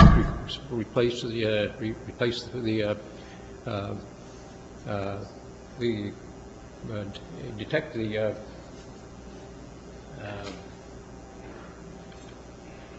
device, the needle back to the beginning. Anything else? If you do this with a human being, you'll get whatever you want on the schedule. If it's a fixed ratio schedule, you get responding a la fixed ratio. If you put it on a fixed interval schedule, you'll get scalloping of a sort. So we did that, and then we did several experiments on that. One of them was looking at the human observing response behavior after signal detection. We discovered that some students, some of these actually medical students whom we were using, would press the light, make the light come on like this, and then they'd see the signal, they'd replace it, and then they'd press again to sort of essentially to see whether the pointer had gone by. Our equipment wasn't exactly, the schedule wasn't done, the wiring wasn't done perfectly. And so sometimes, in fact, it didn't. When they reset it, it didn't reset. And so we wound up now having an interesting thing where we had this funny responding after the reset. So we started studying that. It was essentially, you drop everything else and study the interesting part. And because we were dealing sort of with confirming behavior or something, and we didn't actually know what to call it first, but we did the experiment, and then later we did an experiment on response cost and confirming behavior, and so on. And in a sense, I always was sort of sad that it really didn't went very far, because this kind of confirming behavior is a common thing in human living. When you mail a letter, you may sort of check to see whether in fact the letter went down into the chute and so on. So Jim's work also produced another experiment on the effects of a concurrent task on fixed interval responding in humans. We discovered that using this task here, we noticed that on the fixed interval schedule, we didn't get a scallop. We usually get a pause and then sort of a run near the end of the time. Well, what was happening was that they were counting to themselves. Or in some cases, we had a student who used to say, "On top of Old Smoky," and do about one chorus of it, because he had discovered that was what it was for a particular FI schedule. And so we then decided to see what would happen if we had him make successive subtractions. Start at 100 and go back by 17s, or by 7s. so on. If you did that, then you got a scallop, or more or less an animal scallop, because they weren't able to count. So anyway, so Jim Holland had an important effect in my early life. M.Sidman was also publishing in Science.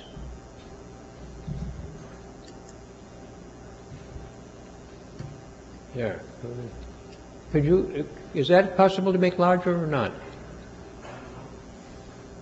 All right, this is the experiment on it's a technique. Here, I've got it here. Technique for assessing the effects of drugs on timing behavior. This was a very important paper in Science. And one part of the importance was that Murray, and actually Joe too, whenever they published a paper, they tried very hard to do a good first paragraph and last paragraph. Lots of papers are read that way by people who are in a hurry, and they'll sort of find out what's happening and then what really did happen and so on. If you read these paragraphs, like this one here is, before a drug can be safely recommended for relief of a specific physiological malfunction, it must be checked for the possible deleterious effects upon other systems. Careful consideration must also be given to the possibility of toxic effects upon normal adaptive behavior, particularly in the case of those drugs that are known to produce behavioral changes. And it goes, and he finishes off, this technique for generating and measuring timing behavior is applicable to the minimally restrained individual organism, produces stable behavior over long periods of time, has procedural simplicity, and permits automatic programming and recording. The orderly response to drugs illustrated by this data indicates the feasibility of including this method in programs designed to screen drugs for their behavioral effects. These paragraphs are directed to a large audience, and as Joe has pointed out before, these experiments were, these papers were published at a time when drug houses were turning toward this area in order to get some techniques with which they could discover whether their drugs were in fact producing deleterious effects. We took out the next slide, just push on top of those papers four papers by us on the effects of alcohol on timing behavior. We went ahead and replicated this. We weren't sure it was true, of course, and extended it to humans, published it in the Journal of Comparative and Physiological Psychology, which was a feat in those days. And we also noticed once that a rat was nibbling on its tail while working on the DRL schedule. We would press a lever and then go to the back of the cage and sort of take its tail up and sort of go like this. He was nibbling on it. I mean, obviously he was mouthing it in some fashion or other because it didn't hit his tail. And then after about the right time, he'd run back to the lever, press it again, and either if he'd waited 20 seconds, we'd get something. Otherwise, he'd go back, nibble on his tail some more. Everything else. Charlie chose this paper for his collection of papers that was published in about 1968. And I was very, very proud of having a paper in that collection, everything else. So that was overt mediating behavior during temporally spaced responding. And there was a follow-up paper called Further Observations on Overt Mediating Behavior and the Discrimination of Time, which extended this to, we decided to see whether we could produce more rats. We had one rat. This was one rat. This was the only experiment I've ever published with one rat. It's one of the few published papers with one animal, I think. But anyway, we found if we just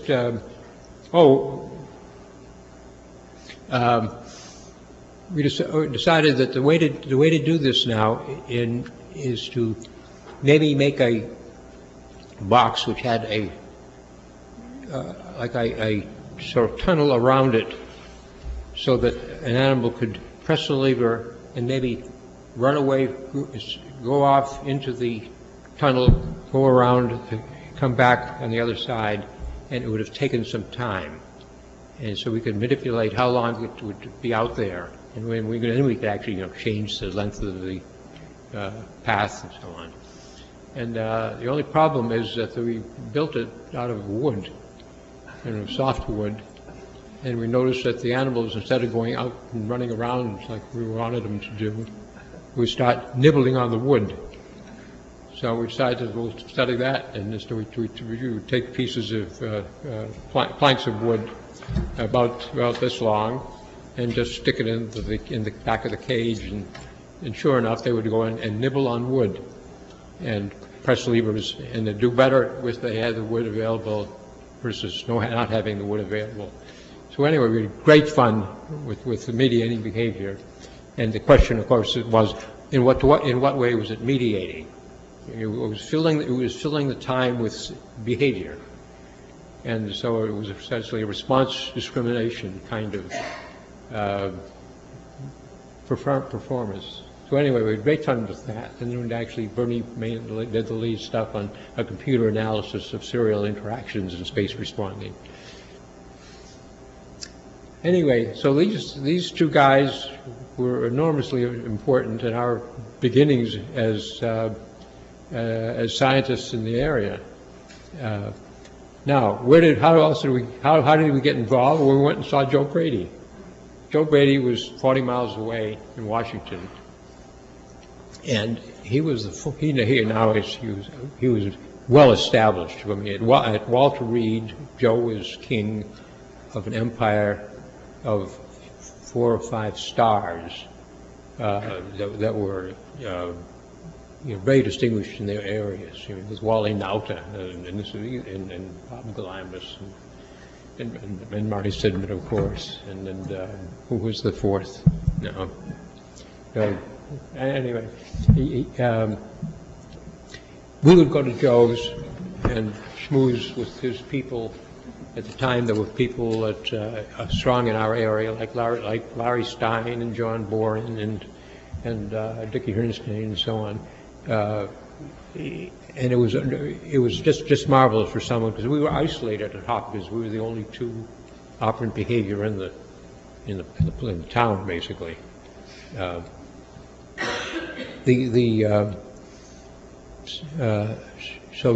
a visit to Joe's was a really charging stuff. We bought equipment from Foreigner, who would sell us to set up Joe's stuff after Joe was forth, had put Foreigner into business, basically. So Joe was just enormously important to the beginnings of us. And you guys are the ones that introduced the computer into the programming. There wasn't anybody else doing it when you and Brady did it, right? That was after we got to Rochester, after 10 years at Hopkins. Yeah. But now Charlie has influenced my life over my life in science, basically, forever. Starting off very early when in 1966. Yes, Mother. In 1966, John Bourne came up to Rochester,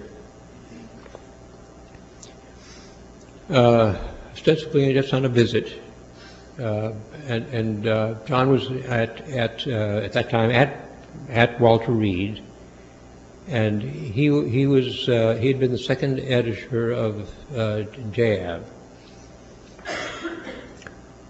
Nate Asron was the third, and they were trying to figure out who's going to be the fourth one, I guess.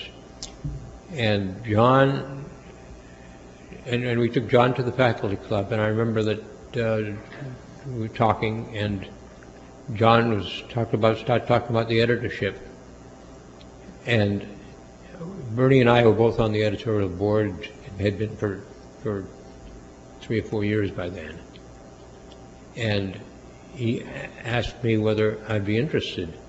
And I was just petrified by it, by the idea, because I really, at this time, still had not, never had taken a course in the thing. My whole experience was formally was by 4 months as a teaching intern at Brown, and so I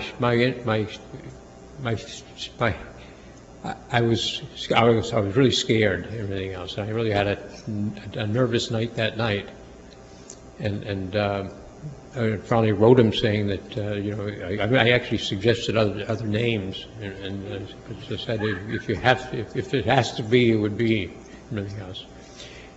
When the meeting of the society occurred, which a month or so later, I found that Charlie Catania had also been approached and evinced interest. Although, again, I'm not sure what your feeling was. You were better trained than I was, certainly. I learned years later how many people had turned it down before they got to us. Yeah, not too many people really. It's a different thing than to be editing a journal, and especially we were all young and not fixed in jobs yet. No one had tenure. Anyway, we wound up sitting outside the room while they were deliberating. When they came out, they chose Charlie, and I guess later it was in the bar or something or other with Peter Dews, who were talking. I was talking about the interests I had actually in the finances and the management. I'd been editor of the Tufts Weekly when I was an undergraduate at Tufts. This aside here is that I graduated from Tufts in 1949. Fred Keller graduated from Tufts in 1926. I had a course at Tufts during my last semester with a man named Robert Givler, psychologist, who had taught Fred Keller back in 1922 or 3 or 4. There you go. So you can have a connection here all the way back to 1922. Anyway, it was Peter who suggested that maybe Charlie essentially could appoint me as sort of the editor in charge of the production stuff, while he did the editorship, the editor-in-chief stuff. The best piece of advice that anybody ever gave me was the suggestion that Vic and I should do it together. Yeah. And because Nate Eisman had done both jobs, and the suggestion was that we'd split it. And yeah, it was actually too much for one person. Yeah. Things that ever happened. Anyway, I enjoyed it, and I enjoy it still, actually. Two editorships later, I was the editor-in-chief also, and we didn't appoint another editor. I didn't let go of the production stuff really, and that was great fun too. But then when I finished my term in 1976, I just went back to being the executive editor, and Mike Zeiler took over as editor.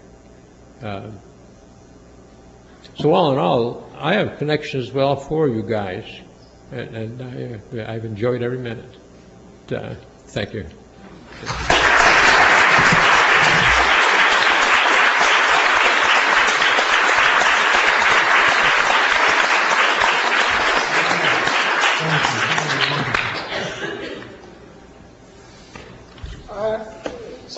Could I add a postscript to Vic's story about, as the editor, you guys all remember, of course, that Charlie Firster was the first editor, and he turned the job over to John Bourne, who was with us at Walter Reed when that happened. And, it was a lot of work and so on. And John was doing a good job. Charlie submitted a paper, and John rejected it. And Charlie came to see me and he said, I'm thinking of starting my own journal. Would I be on the editorial board? Well, enough already. Carry on.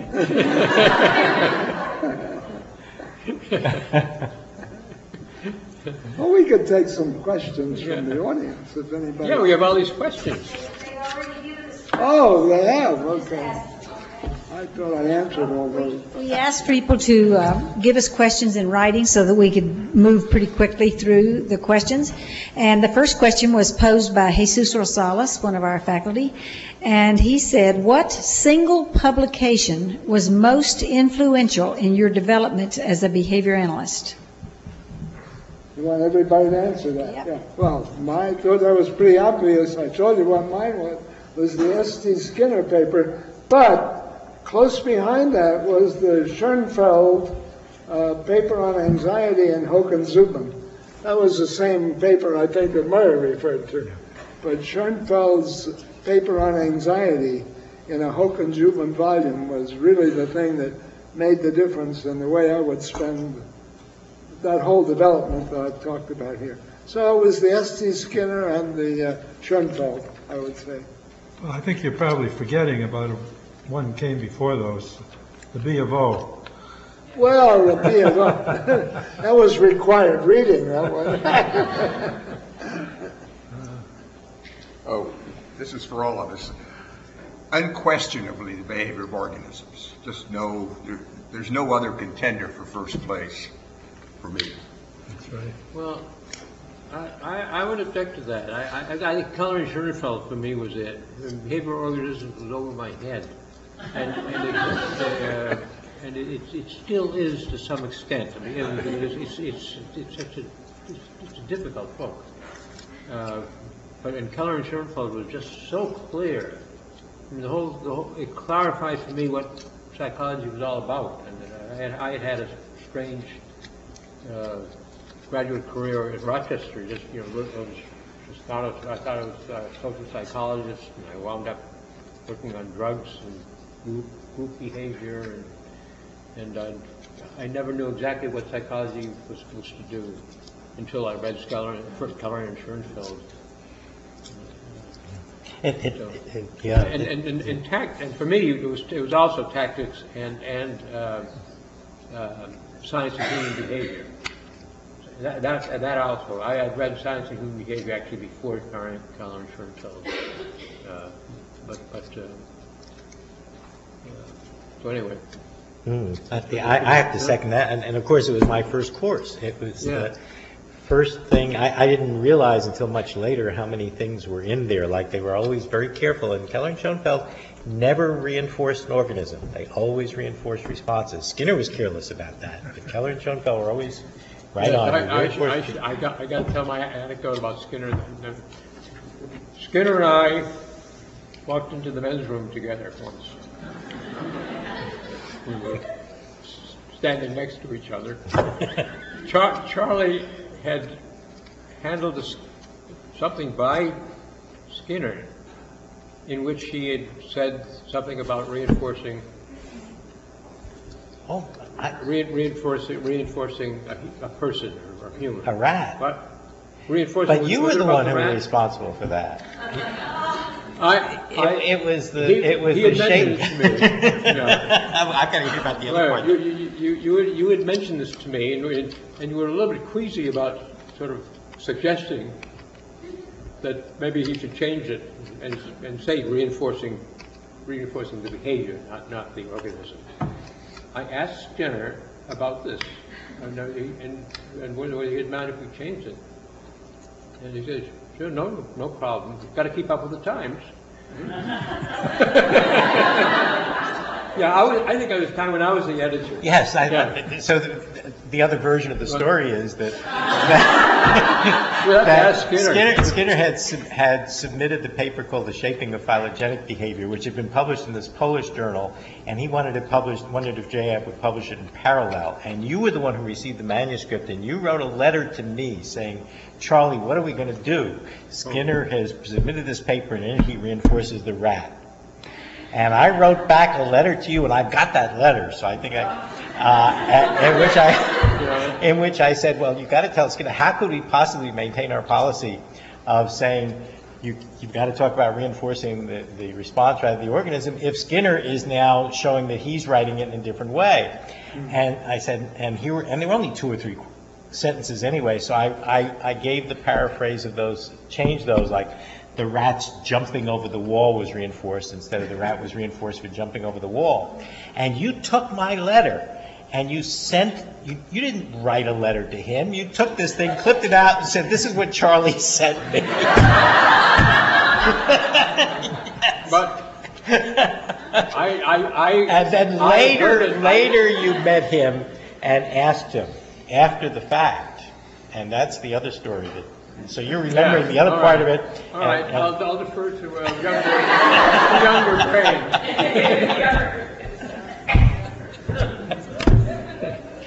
Oh, I've got to mention one other book, actually, though. The primacy was the Keller and Schoenfeld book. But the other book that was really especially important to me was in my senior year. Fred Keller and Nat Schoenfeld and Ralph Hefferline taught a seminar with about 6 of us undergraduates in it. And in the first half of that semester, we read the William James Lectures on Verbal Behavior, which was the 1949 version. And then in the middle of the semester, Verbal Behavior came out. And the 3 of them, with the few of us as students then, hot off the press, went through the book together and they compared it with the William James Lectures, what was changed, and that had to be, I mean, I don't know quite what to do because the Keller and Schoenfeld was clearly first and powerful, but that was another book that really, really made a world of difference. Ralph Hefferline had heard an earlier version of the William James Lectures. It was given at Columbia, and he copied it in his own shorthand, and then translated it and printed it, and we all had copies of it. And we used it in that seminar, the same seminar, an earlier version. Yeah. Actually, that was the first time I ever saw Skinner. It was amazing. I had never really thought about what my reaction might be, but then we were told he was going to come and visit the seminar that we were having on his verbal behavior. And I said, oh, that's nice. And I was standing there outside the door of the room, and the elevator opened, and he walked out. And I almost passed out. It was incredible. I never expected to have that reaction at all. And when I first saw Skinner, I almost passed out. I have one more comment to make on my experience with behavior of organisms. I was in graduate school we had a fairly small department with some really powerful people in it. The instructor in this sort of seminar was Stanley Reed. Oh, you may or may you. Indeed, we do know Stanley Reed. Stanley Reed, who was not an operant person at all. He was a traditional just a Hull, smart, Spence very type, smart guy. You know, but he's a very smart guy, and gave a good seminar, and it was open. I mean, you could really explore ideas. But he had assigned behavior of organisms, along with a whole bunch of other things, including the Hull and Spence and so forth. And in that seminar, there was about maximum of 10 students. There was me, Will Day, is a name many of you will recognize, and Bill Morse, some of you will also recognize. So there were 3 of us that went in the course, taught by somebody that mainly was influenced by Spence, and went into it with a traditional kind of Hull Spence orientation ourselves, and came out Skinnerian, based on reading of all things, behavior, organisms. It's not his best writing, I should say. But it was certainly had a powerful influence, even though the number sold, I think, was under 1,000. So powerful impact, but not many royalty checks on that one. I remember when Matt Schoenfeld came to us one day and he said, look, this book with the black cover, The Behavior of Organisms, is going out of print. Go out and buy as many copies of it as you can get. And we did that. Wow. And then it was reprinted again, but now with the black cover. Yeah, later. Yeah. So I have my 2 copies. You have a black cover? Yeah, that's very good, I know. Got my autograph.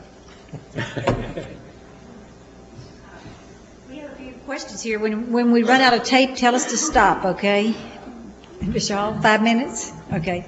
We have 5 minutes. Maybe we can get through a question for everybody. Vic, your contributions as a researcher and your extensive work with JAB and the Society for the Experimental Analysis of Behavior seem to require very different skill sets, your research and your management of the journals and so forth. What in your history do you believe accounts for these diverse skills?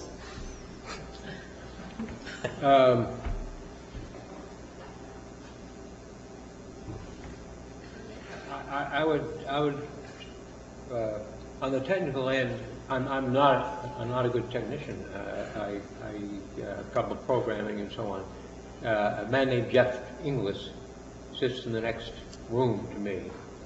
The server for the website is on his desk, and he's the person who essentially taught me HTML, and to whom I run when something goes wrong, when something is breaking or something, and so I have no skills of that sort. I mean, I've done it for 10 years, 1994, like 14 years, forever. So, but it's just by dint of just doing it.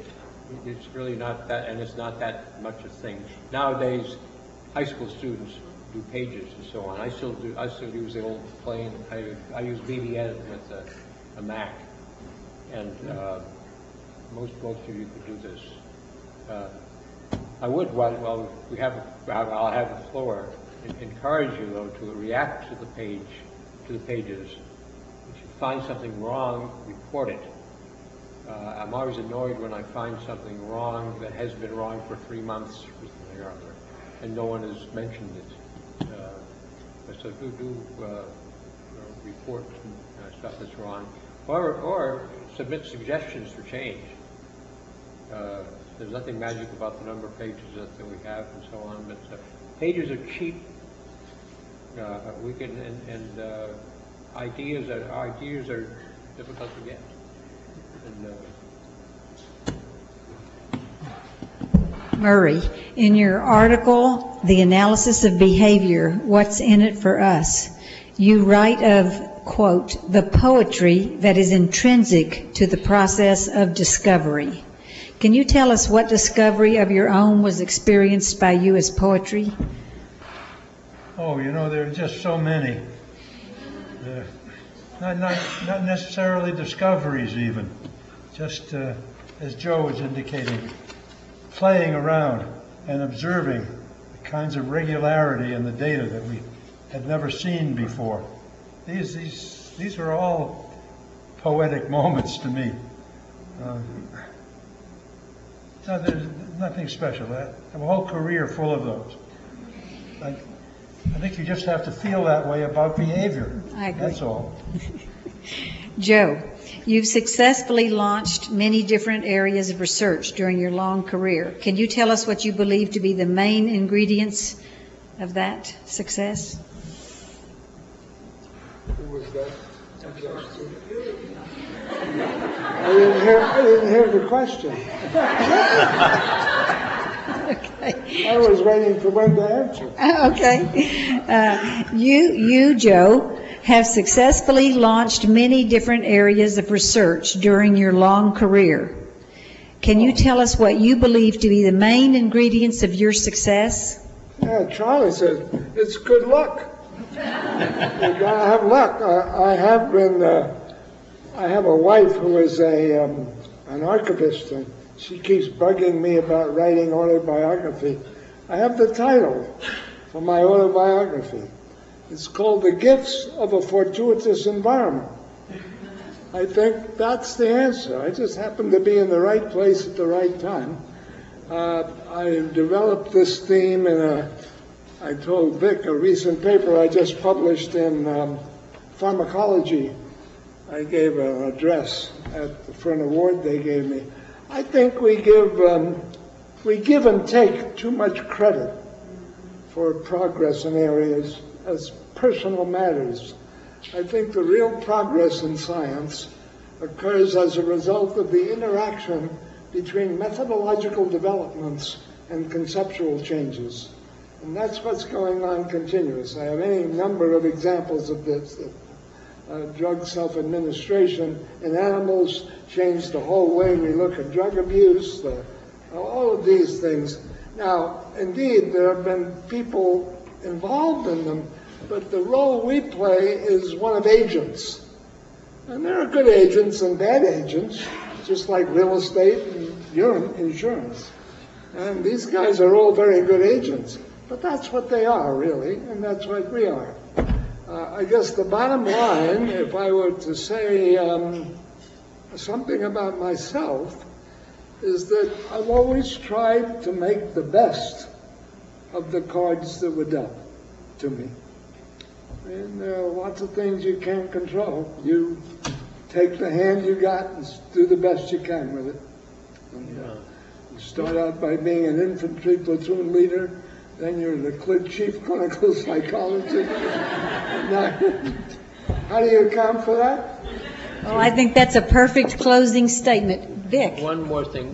One other characteristic, though, of Joe Brady that has been enormously important is the fact that he was a military man.